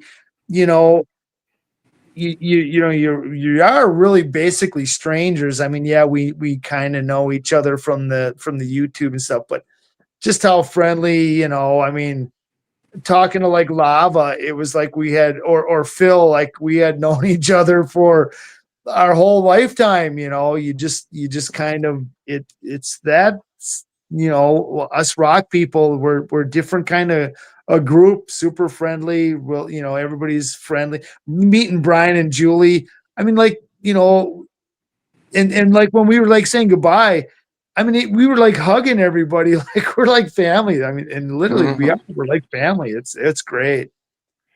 That is so cool. I mean, you know, it's always interesting to meet people that you've known online, and it can be a surprise that they really are the people that they are, but it doesn't surprise me about this group. Yeah, and especially like Brian and Julie, they are how they are on their videos. They are exactly like that. And, I mean, to a T, they are exact. There's nothing fake about them. That's how they are. You could hear Brian laughing all the way across that whole mine. You could hear him laughing as he's joking around over there, and that's what they're like. They're funny. They're great people. Everybody's great people. Oh, that's so cool. And what would you say, Phil? Thank you, Wisconsin. Tell me the question again. What was the most surprising thing about your experience over there? You know, so I mentioned similar to what Jerry said about the people, but the sheer amount of opal and precious opal that was there. I mean, it was everywhere. And, you know, an old toot like myself could go out there and collect plenty of it. And so, you know, that's, but it does give you a bug that I want to go back now. And so it was really fun. Now, I don't know if Jerry told you this, but after Brian gave him that rock that he cracked open, this was on Friday, he and I was beating the crap out of rocks on that mini mine, trying to find another rock. That's great. Trying to mushroom out our hammers there doing that. It was a great time. The best. It's mine, precious. It's my precious, Yeah, that was a good one, man. That was a good one. So we have like the highlight and the surprise and the good tip. And so what would you say was your favorite thing about going on this particular expedition? Man, it had to be the people. Yeah. That the rock community, but the people from Spencer as well.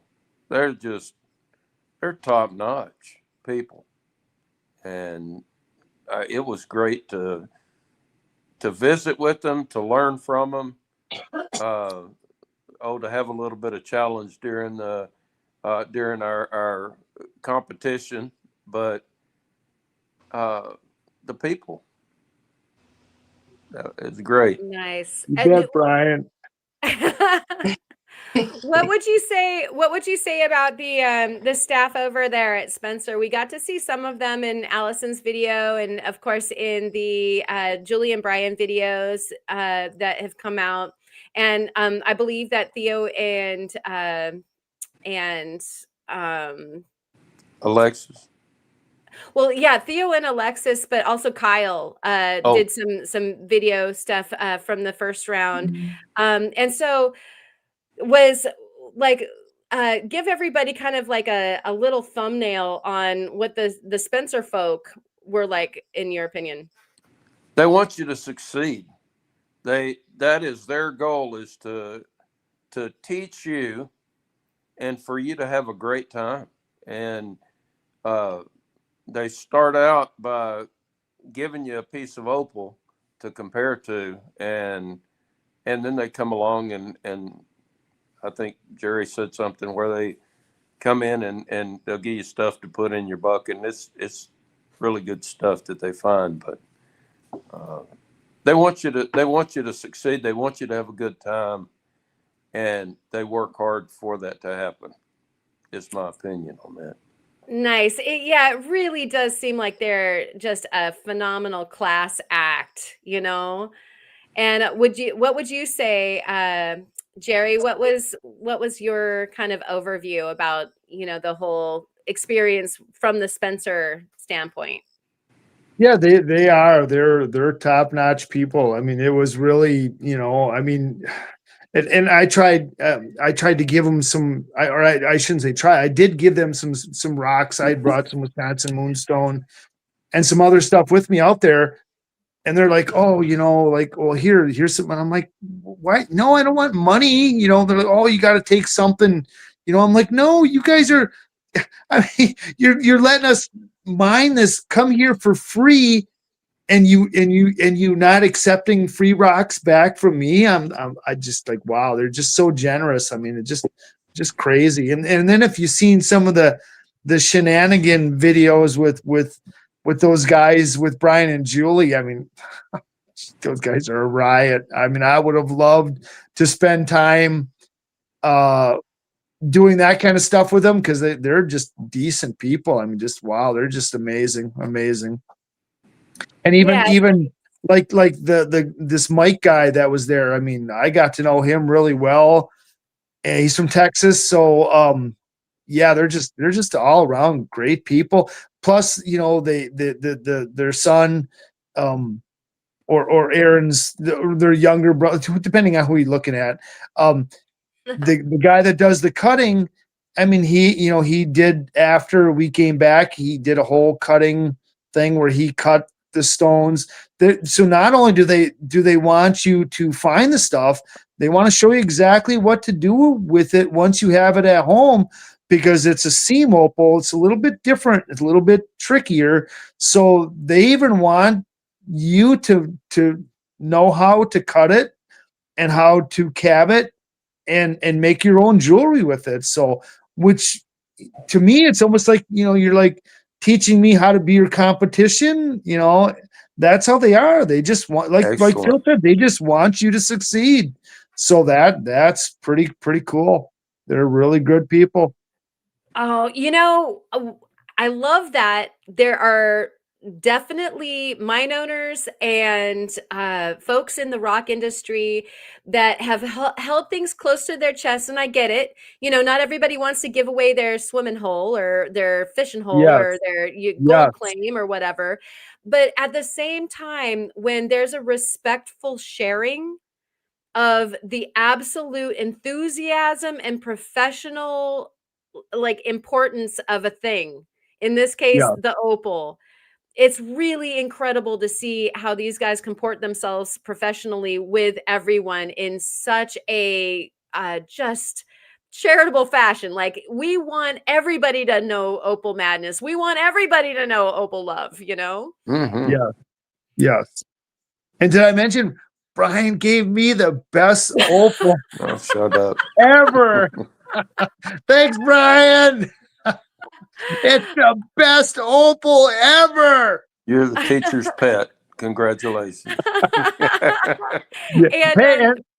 And when we were at lunch, and Brian had been gone, because he's actually working with those guys. When he came back from lunch, me and Phil were giving him crap about we had found his seam and we'd broken it all out. And he's like, "What? You guys better not have got my seam." And he was like, "What? You were my seam? You better not be taking my seam." Oh, that's hilarious. That was pretty funny. So yes. It was have a good time, but don't have too good of a time. Yes, it was, man, it was a riot. It was a good time. And From Earth to Elegance is saying, been there 7 times this year, and they are the same every time. And that is like a really cool vote of confidence right there. That it's not just for the viewers, for the time that all the YouTubers are there. It's for everybody. Yeah, and that was the same with the local in their little yard behind the cafe. They were all out there. Cade was out there. Isaac was out there. Brian was out there. Julie was out there. They were all out there helping us find opals, even in that little mine, that little field behind they were all out there. That Mike guy, and they were all out there helping us find stuff, even right in that little yard. And I shouldn't say little because it's pretty big. They were out there too, helping us find opal out there and giving us walking around. Oh, I almost dropped that rock. Almost, they were out there. Yes, right. You know how much I love to drop rocks onto my cement floor and break stuff. You should give me that rock so that it doesn't get tore up. So I don't break it. Yes, that's right. Yeah. I'll take good care of it. Did you see it? Oh my God, it's huge. It's huge. Yeah, it is. I don't want you busting it up either. So no, it was great. They're great. And so one of the things that a few people have been saying through the course of the stream is that it really seemed like the place was set up for all sorts of different kinds of people to be able to get up there and actually mine. Cheryl brought that up, and some of the other folks said, if you're not into hurling a great big mining pick into the wall, there's options for you, and how easy it is to get around. Let us know about that. Well, I was a little disappointed there in that aspect because I was the oldest guy in the mountain and I felt I should have got something at least for that. So I had asked a couple of them. I even asked Isaac. I said, "Do I get anything?" Or Cade, "Do I get anything for being the oldest guy in the mountain?" He's like, "No." I'm like, really? He said, "We've had older people up there, so you can be considerably aged, not saying we're old, but you know, Yeah, you let's can not. be pretty old and get up there and find opal. So yes, so I didn't see any kids. I don't know if kids are a good thing because you know, but yes, people with health problems are. I'm getting a head shaking. So yes, so you can be up there in age and physically not a mountain goat, as I say, and still be able to find a lot of stuff. So yes, so it's set up perfect. Drive right up there, no mountain, no billy goating, just kind of walk around. And you know, like I say, some people just never left the parking lot and found tons of opal right in the parking lot. So yes, it's set up for everybody. The competition took place on a flat area, and it was just right in front of where we parked. Yes. And that's where I found my best opal. I'll be darned. Really? The It winning is. opal. The winning winning. opal. The winning And opal. and Theo had one that had a lot of broad flash. It was phenomenal. And you know, there were a lot of good opals found just on the flat stuff. That's stuff that anybody could walk on. Yeah, see, now when Yeah. I was asking, you know, like what would your tip be? We were all looking for the secret advantage, and this is this it right here? Like we're all like, you know, come on, give us like the dirt on exactly how to go about this, and you're saying it's just everywhere, huh? It's Even on the flat. everywhere. Yeah. It's Yeah, everywhere. I wish I would have spent more time in that little flat area too, don't Yeah. you, Phil? It's like I didn't Yeah. know there was that much there. Like, oh, I should have looked there first. Like, why didn't I look there? That looked like where they were just like dumping stuff. So I'm like, yeah, I'm gonna go. Yeah. I did the exact same thing, and I got right And on the yes, edge of it. and there was stuff everywhere. Yeah, I put during that, what was it, 20 minutes, I probably put 6 opals in my pocket that you know, they all had color. Yes. And then I had the really good one. Yes. And so there was all of that. That was 20 minutes. And then, Yeah, we had 20 minutes and they had 5 minutes, and in 5 minutes they found stiff competition in 5 minutes. The Opal boys did. Yes. Like, wow, that was quick. Like, holy man. Brian Wow. said it right there too. Yeah, that's fantastic. And so, as a wrap up question, unless you guys have like another like big story you'd love to tell, I would be interested to hear, like, are you going back, and when you go back, what would you do differently? I want to go back. Uh-huh. I would love to go back. I would look at the bigger rocks. There were big chunks of opal in some of those bigger rocks. Hey, Allison's back. Yeah, Allison's back. We lost her there for a bit. And so you would go for the bigger rocks. You know, of course, again, we are culling for information here. I So would still mind, you know, do with the gravity, get up on the hill and I mean, I changed places after lunch, and I was hitting it just like I was on the big hill. There was a smaller hill behind it, and I was hitting it just like I was on the big hill. So it was good. nice. And are we going to be able to see your spoils? Where should we see your spoils is better question here. Where are we tuning in to see what you do? My channel, Dad rock. Yeah. Dad Rocks. All right, everybody. Just come take a look at Dad Rocks. And so I'm going to get a video. I just flew in, got back in late Wednesday night, and so sometime next week I plan to put my video out. Nice. And will you be showing some of the pictures and or shorties on the Discord or Instagram or any of the other socials? I probably on Discord. I'll do some, and I'll do some shorts. I want to do some on working the material. Oh, please do. Please do. I think everybody wants to see more of that. Yeah, see what not to do. I'll And teach y'all what what not to to do. do. Yeah. Awesome. Well, thank you, Dad. Are there any other little storyettes or anything that you want to share with everybody? Put it on your bucket list. Yeah, the It's a 5-gallon must bucket list. do. Yeah. It's a must do. Awesome. All right, thanks. And Jerry, how about you? What would you say? Like, A, are you going back? And B, what would you do differently?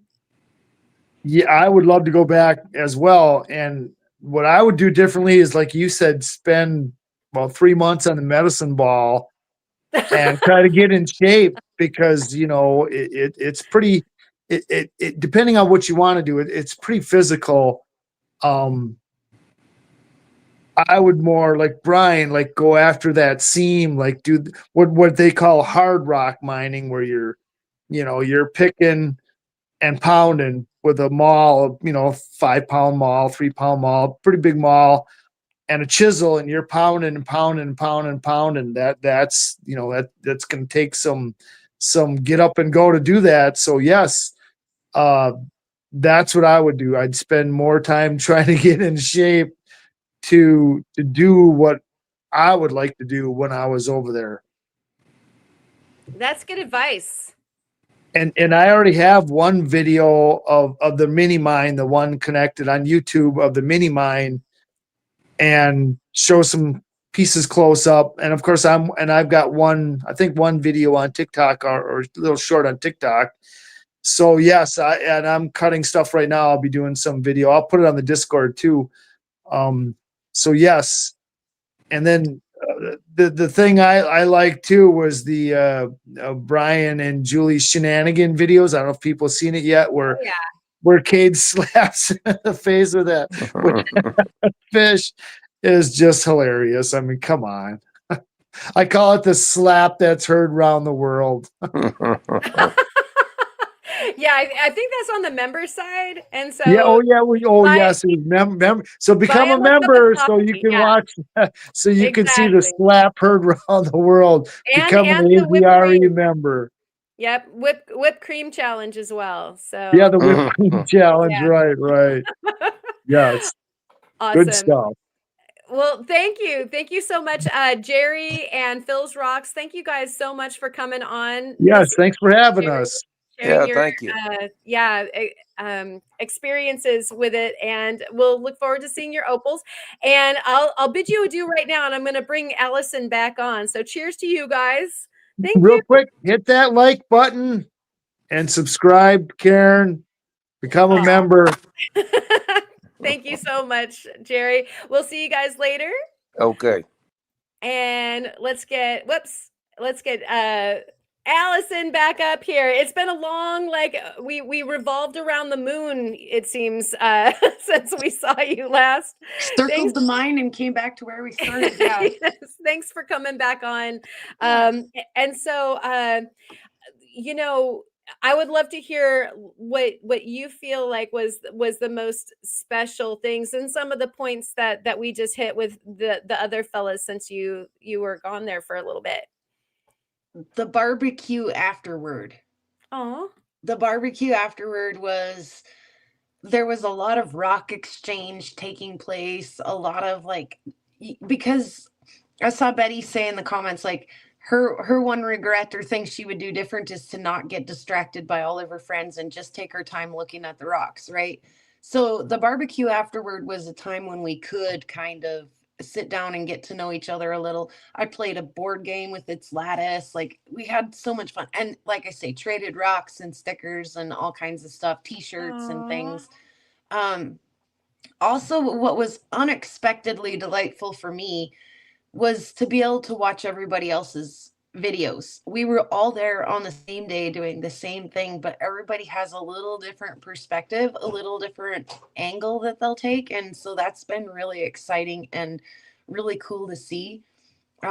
It's been really like neat to see their perspective also, but then again, like also like slightly horrifying because we're used to being on this side of the camera. So to see yourself on the other side of the camera that's the only thing that I would do different is maybe wear a tucked in t-shirt underneath of my t-shirt. But that again was a result of the disaster that I had the night before because our tent wouldn't stand up and everything. Like I had nowhere to get changed. I had nowhere to unload some of my stuff. I couldn't find my makeup bag. I didn't even care. You know what? Whatever. So, but yeah, that would be the one thing that that I would say we should do a better job on next year is maybe do a barbecue the night before when everybody's getting there, and then a one the night after of the dig, you know, so that we had just a little bit more time all together. So Oh, yeah. yeah, and then like I say, the extra bonus was the mortifying, you know, moments of seeing myself on other people's footage, but also to see their point of view was really cool. And it was a surprise to me how I made it a point to talk to some of the creators that I didn't know as well, and not just hang with like my group of people that I know so well because we're here every night, every Friday night or every Wednesday afternoon or whatever, right? I made it a point to like go talk to some of the people that I didn't know as well. And it was delightful how I think somebody had used the terms like we're all kind of the same flavor of ADHD, and we all kind of were. And if we weren't, it was a nice pair. It was like, you know, cheese and crackers or, peanut butter and jelly or whatever. It was really good. So yeah, the people, the mood, the atmosphere amongst everybody, everybody jived. And like I say, I tried really hard to not spend the time with those that I knew as well, although I really wanted to, but I also really wanted to get to at least say hi to everybody, you know. So and it was fun to come home with, you can see lava over my shoulder. I know. I wasn't going to out him, but he hi. won't get on camera, but there he is. It was neat to come home and talk about like he had a different experience than I did. He got to meet and talk to other creators more than I did. So he came home like, hey, Jensen's adventures, they were a blast. And I didn't get to talk to them as much as he did. So it was cool that like there was two parts of one where we both got to kind of, come back and share our stories of so-and-so was hilarious. Oh, by the way, Brian and Julie said you drove really well and they liked your driving and, so yeah, it was surprising in some very fruitful ways. In That's very, so cool. Heartwarming and unexpected ways. Yeah. It does sound like, especially seeing yourself in somebody else's video would be so surprising. Like that would be like a little mortifying. I agree. That's a good heads up for anybody who is a content creator that is going to attend, knowing that they're like, hey, you know what? You're like your backside's going to be on somebody else's video. And that's the most common rock counting position too, is arse in the air. And so guess what? You're bound and determined to see yourself doing that on someone else's footage. Be prepared for that. Right. And I loved how you were talking about how you always use your shirt as a purse, no. and you're like seeing yourself doing it. Wait, you get to edit that stuff out of your own videos. Man, that had me laughing so hard. Yeah. Kate too. What would you say was like the funniest thing that you saw there? And I know that there has to be a gazillion things because everybody was hilarious. One moment. I know what one moment that was. That was at the very end of the day when Jules and Theo and several of other, Cade and Ty, I think Ty was up there too. Several other of us were up kind of still on the very end of the day. It was like just after 5. And Cade had picked up a nice rock just on his way back down to the truck. And when he was like, sacrifice, and he wound up and pretended to chuck it, and me and Jules were like, no.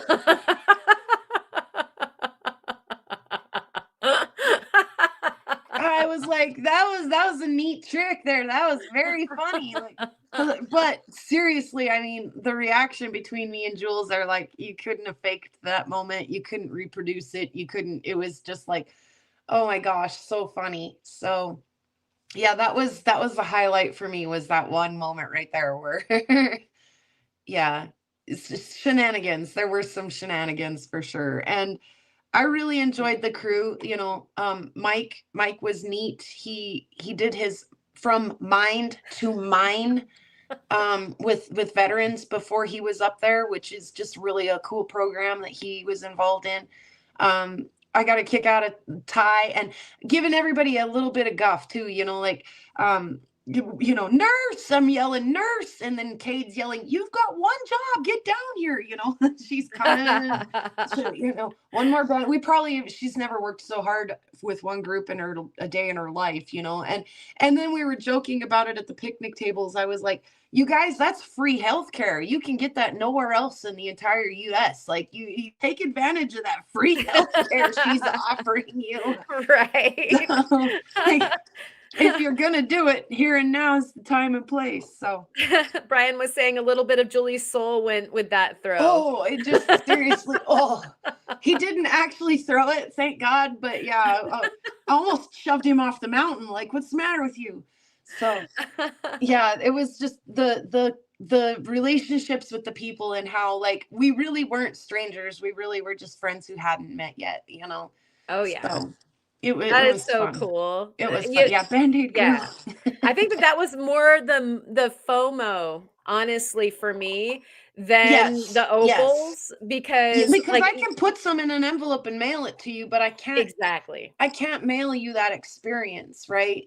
That's Totally. the stuff that isn't for sale and you can't buy, you know? So Oh, yeah. you can't mail that out. And, you know, the best that all of us up there could do was do the, you know, some filming, and hopefully you guys could live vicariously through us in our videos. So. Exactly. And thank you guys for that. You know, like I said at the top of the video, that's like really, really what was so wonderful about it, was that there were so many content creators there that are sharing the experience with us, that we get to feel like we were there. But I'm not going to say that Ma and I didn't, like, just, you know, like weep together and hold hands, like behind the scenes, like, oh man, we need to be there. So, you know, we're making plans for, like, hopefully, you know, when crew 2 gets to come in, and like essentially that would be crew 3, because there's been 2 of them already, and so hopefully we'll be able to swing in, and since you guys are making new plans, like Brian said, maybe we need to get a meetup like a couple days in advance so that there's more time for everybody and that sort of thing.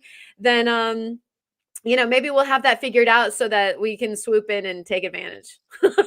Yeah. I mean, even if we didn't all stay there, if we would have had just a little gather up that night, that would have been fun.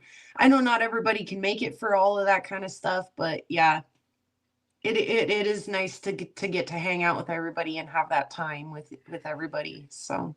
Yeah. So Brian is saying spring. So it sounds like there's going to be some future events that y'all didn't bleed so much that they are done with it, which is great. Yeah, we were. They did say we were by far the worst group they've ever taken up there in the history of ever. Cade was like, I looked one way and somebody was breaking one rule. I'd look another way, somebody was breaking another rule. Pretty soon I was like, I'm just gonna stop looking. Not to mention everybody was bleeding all over the dang place. Yeah, right. No, like, it was really good. You've heard of blood diamonds. Well, now we have blood opals. I really couldn't help but think about you just a little bit too. And I was like, oh, someone's bleeding for the sake of their rocks. Like, yeah, Karen. Right. Giving blood. Yep. Well, so I just dropped a UV light video right before this started. If you missed that and haven't had a chance, I highly suggest you go check it out. That jelly opal that I was determined to pick all of up, it absolutely blows your mind how long it phosphoresces. And it is fun to hear my kid have his mind blown by the hot pink glow in the opal. So, yeah, go check that out. And just my kid's reaction that I caught on film in this video is enough to make me want to take him up there with me. So yay. Yes. Yeah, yeah. Yes. He's digging this stuff. He's helped me sort through a bunch of it and been really helpful and handy in that. And like I say, we turned the UV light on and he was like, "What?"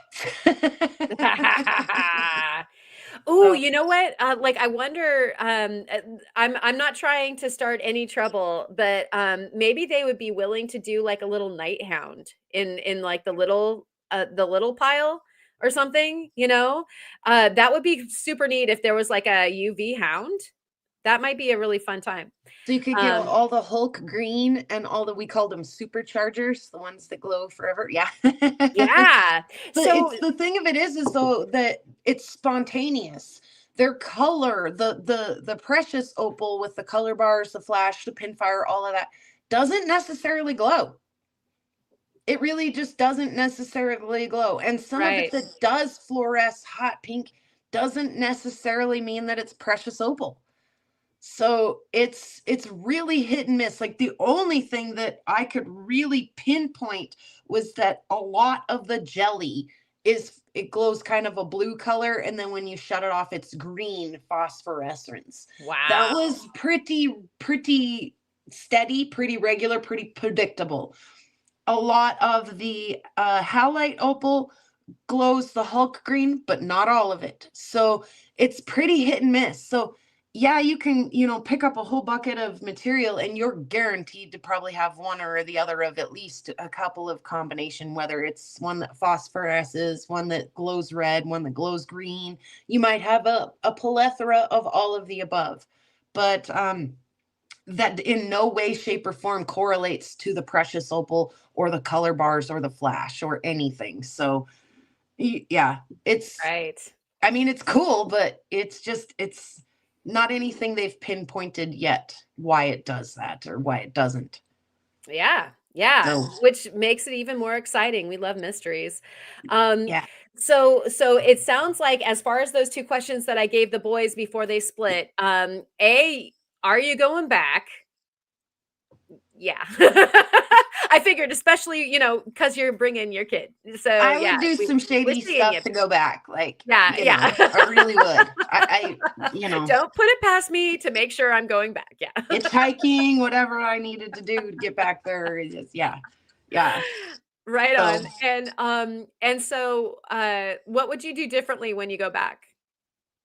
stay longer and not camp in a tent quite so close to the interstate. I seriously looked lava bison in the eye at about 4 o'clock in the morning and said, I don't even care if it's a $300 piece of crap camper, but we are not camping in a tent again.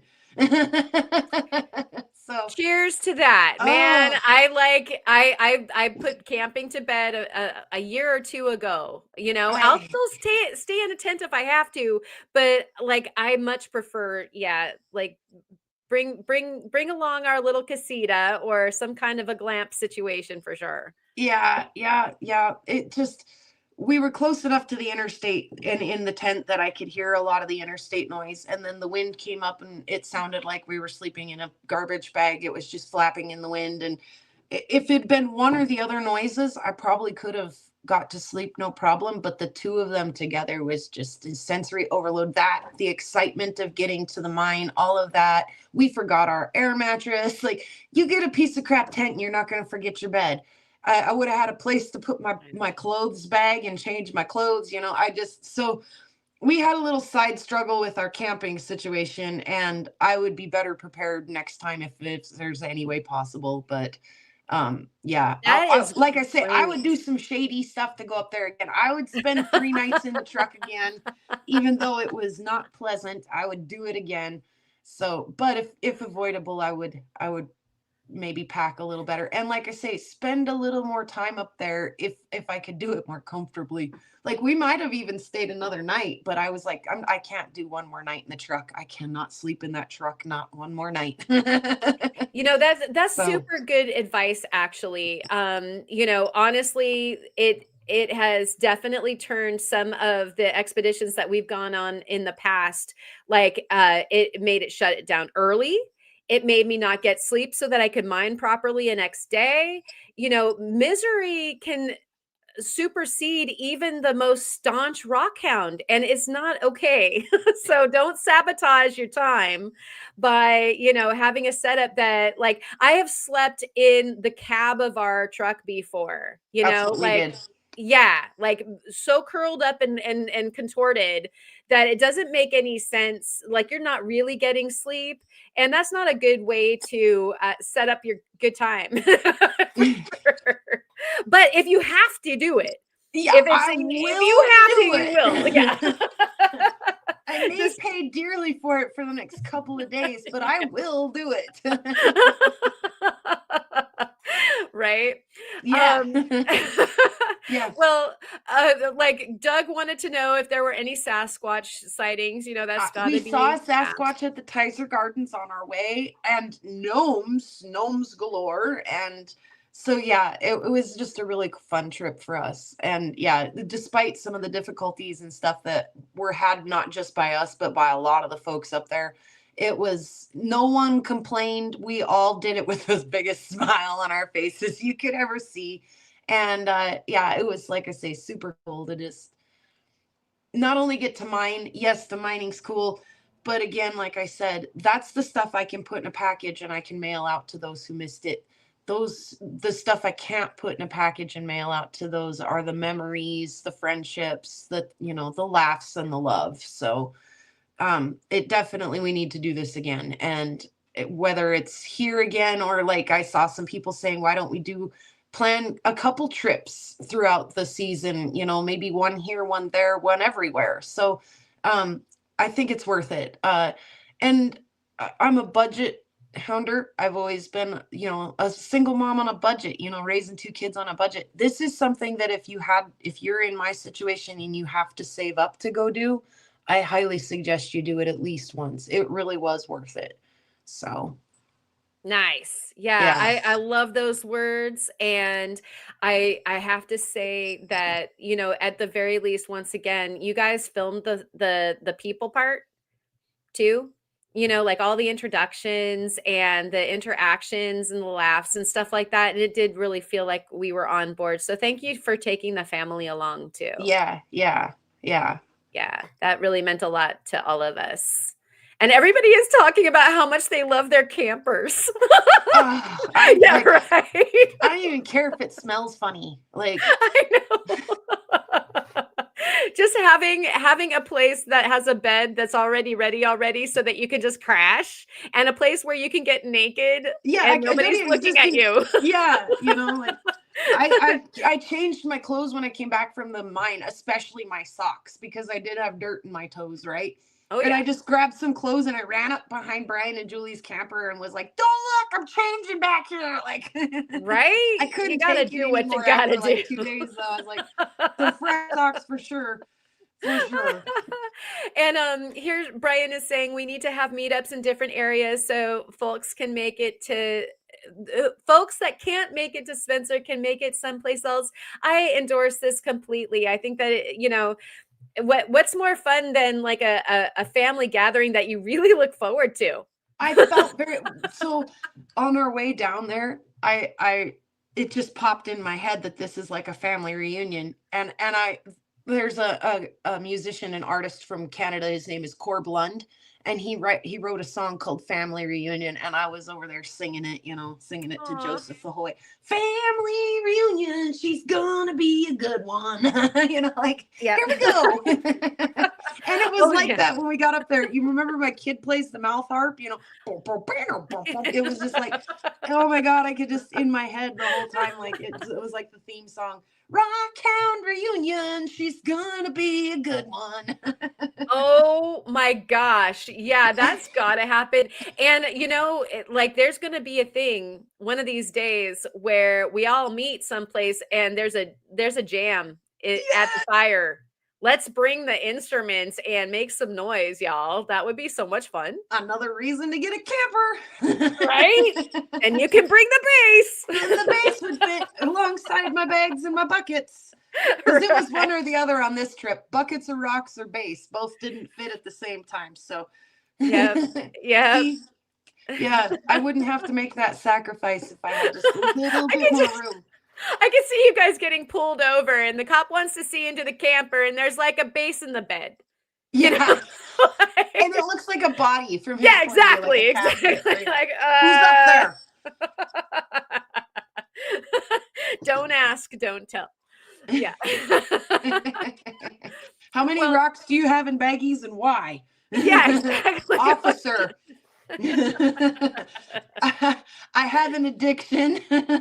We meet every Wednesday at noon on for a meeting, like, Right. and then We again can on prove Friday this. night at about 6 or 7. Like, That's right. I love it. Well, thank you so much, Allison, for coming on. We'll all give everybody a chance to do some sleeping, but I sincerely hope that when you close your eyes, you see color bars. Still. yeah, the fever's coming down. Like, my speech was much more clear. My thoughts were a lot more. I've slept a few more nights now. I wasn't up till 5 in the morning editing, so I was able to put one thought after another together, to, instead of just like, holy cow, I went Wednesday. It was just like, Oh man, that was so much fun. Like, I was lurking because I came gosh. home to a storm of stuff that I had to take care of. And yet, like, my thread of sanity was your insanity. Like, I was having such a good time. Like, oh my gosh, and look at Allison. I love you so It much. was She's so just, fun. Yeah. yeah, So going crazy.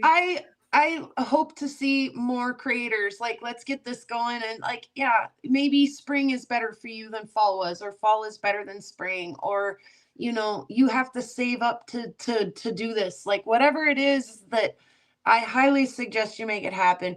Don't wait for your invite. Reach out to somebody if it's something that you want to do. Yeah, we got to. It was, like I say, the rocks are awesome, but the memories, the laughs, the love, and all that's the priceless stuff. That's the treasure. So, For sure. And Brian was just saying about like reaching out to the mines, because right now it looks like they are trying to reach out to the content creators. Well, we know what we want. So like, yeah, maybe it just takes, reaching out and making the connection, and good things can happen for all of us. That would be very cool. yeah. Love it. Yeah. All right.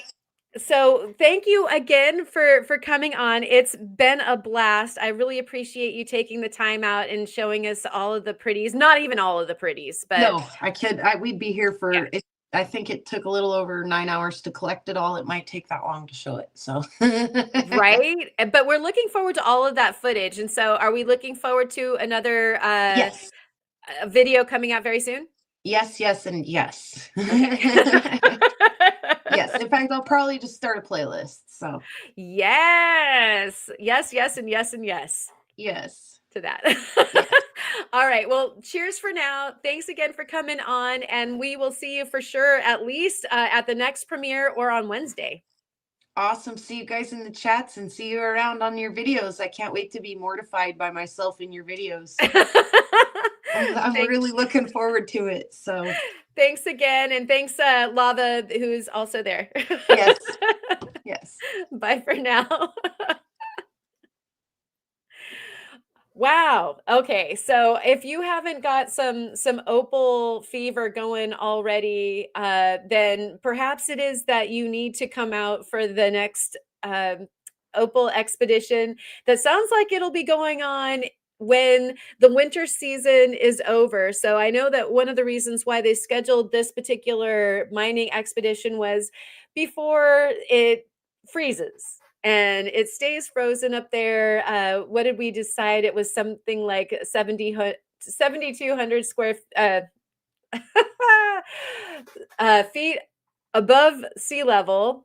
And so it'll be cold until probably May. And it sounds like Julian and Brian were saying that perhaps our next opportunity will be then. But seriously, those of you who have been watching and have been agreeing about how much it would be cool to get some meetups going on, perhaps some of the other places in the United States that doesn't freeze might be a great place for a meetup between now and then.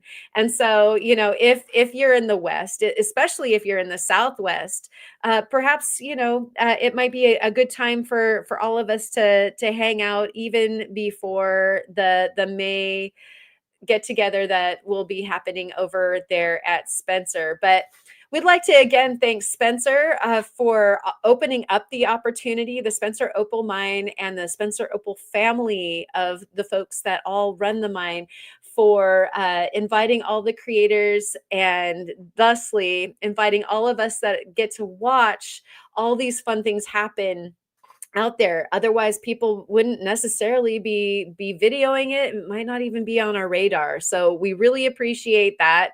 And I would like to thank Dad's Rocks, Phil, for coming on the show tonight. I'd also like to thank Mr. No Jazz Jerry from Wisconsin Rockstalker for coming on the show tonight.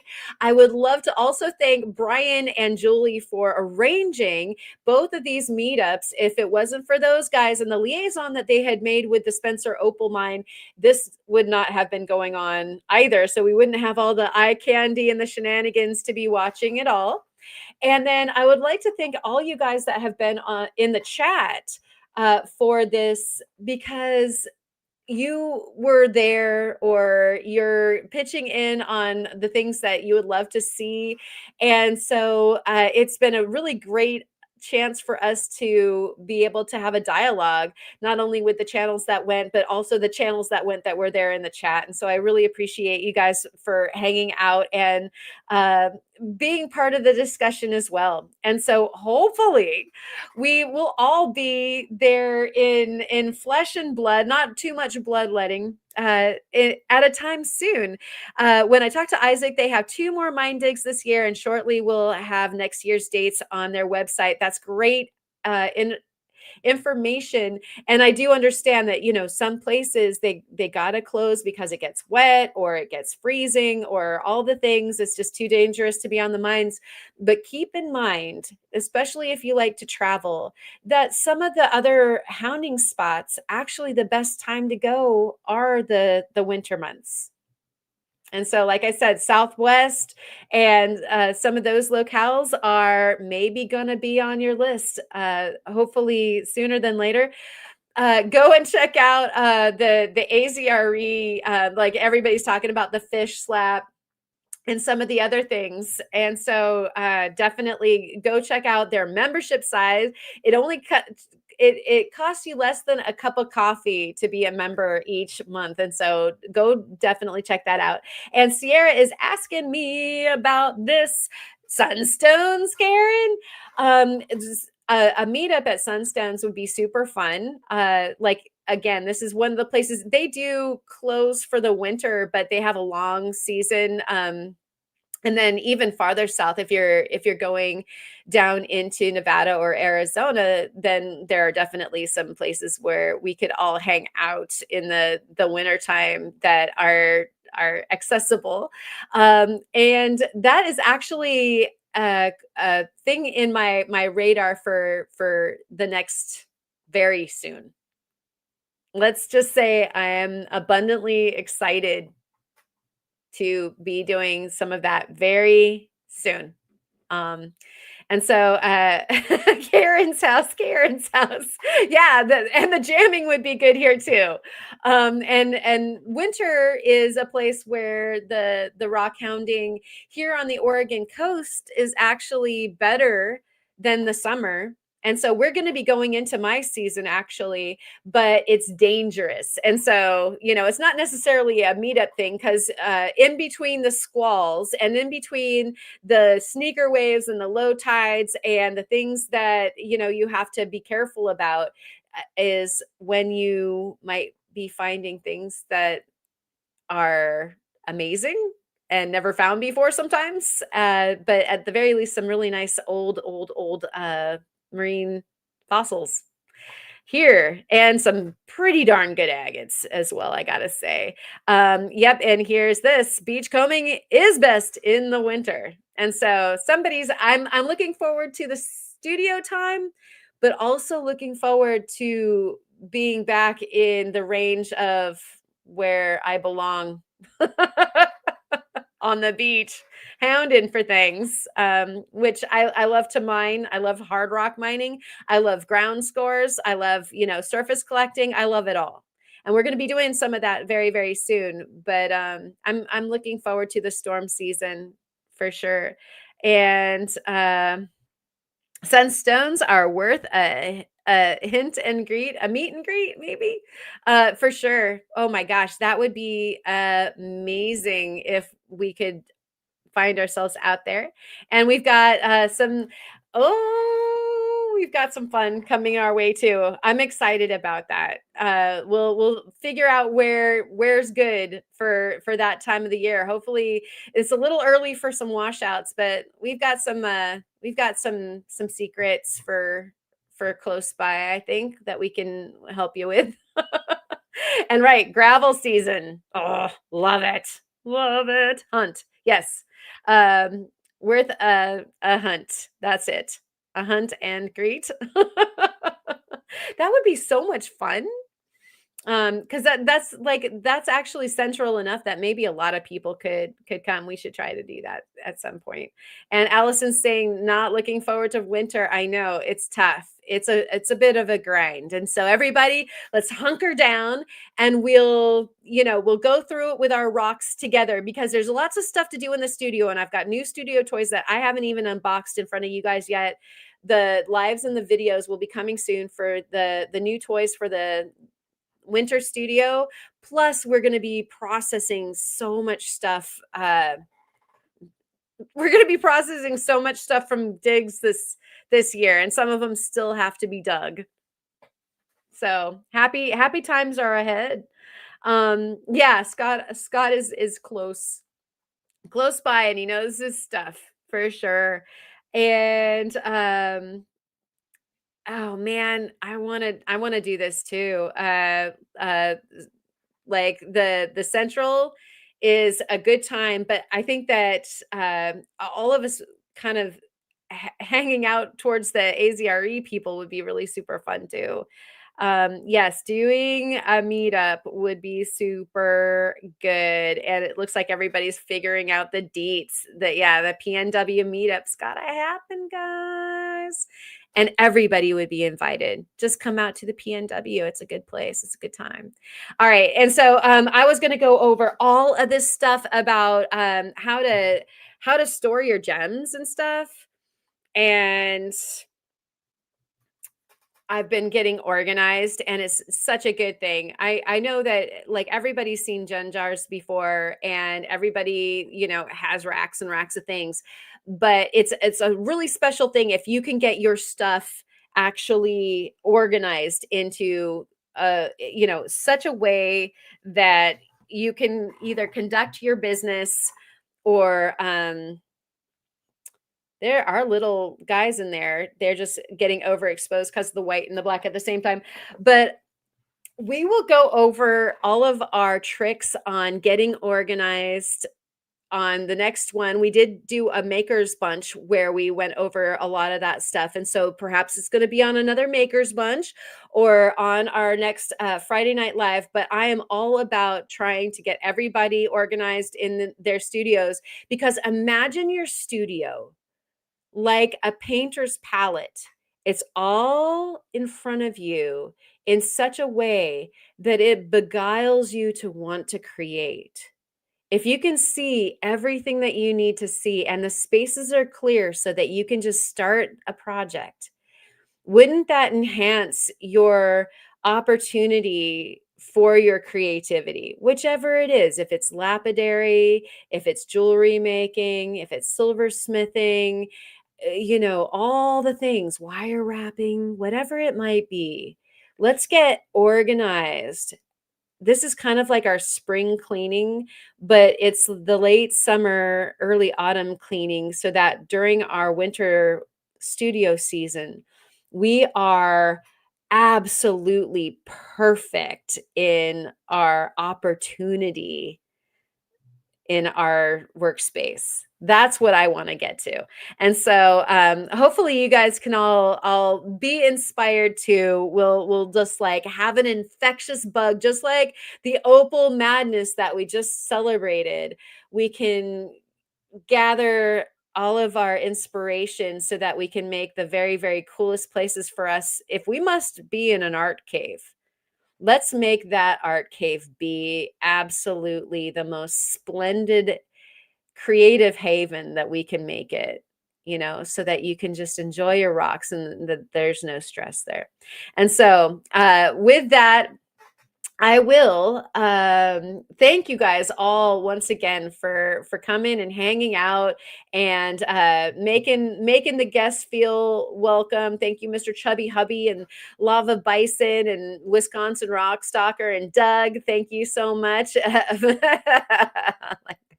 I'll be there in AZ with bags of cash, right?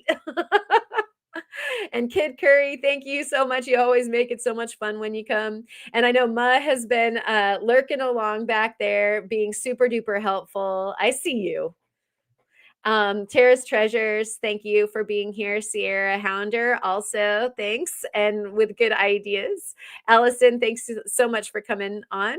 And Rocky Mountain Bear, and all y'all, Brian, everybody who's out there. Yeah, Mussy, I knew you were there.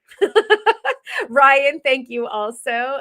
We'll see you guys over on the Discord. The winners for the contests have been posted, and we also have new subjects for the month of August, September. Good Lord, this year has gone way too fast. We're in September, and we have the new themes for that. So go over to the Discord and check that out. And we'll probably have a culminator for all of that for next week.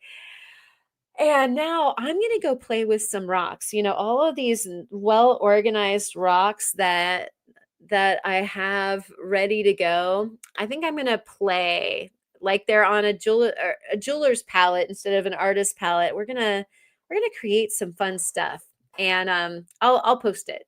But meanwhile, I hope that you guys all have a wonderful Friday night. I will see you around all the socials all weekend long. We'll try to do another one since I think some of the folks are still going to be offline and not doing their regular lives. So we've got your back. We'll keep you entertained. Yeah, phosphates. Yeah, that's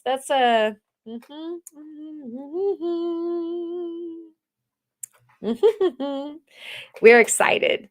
Okay, so I'm going to pop up the whales playing outside the Yaquina Head Lighthouse one more time. You guys can watch the wonderful gray whales that play in our backyard. And then I will see you, like I said, around the way. And cheers to you. Thanks again for all of your support. I love you. Have a wonderful Friday and a wonderful weekend. Rock on. Be alive, everybody.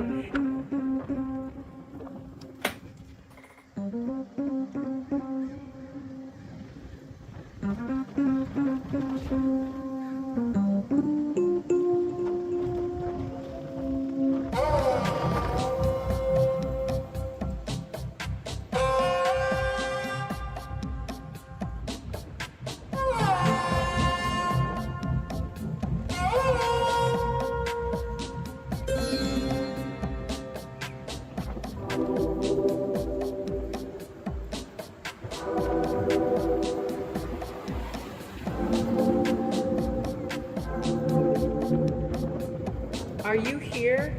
Am I here?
And we can't hear me.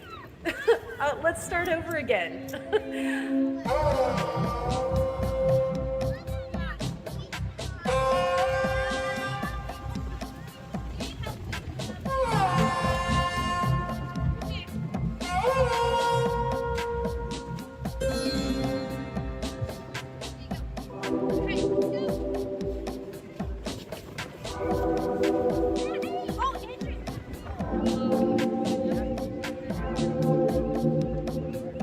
Are you here? Am I here?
And we can't hear me. Let's start over again.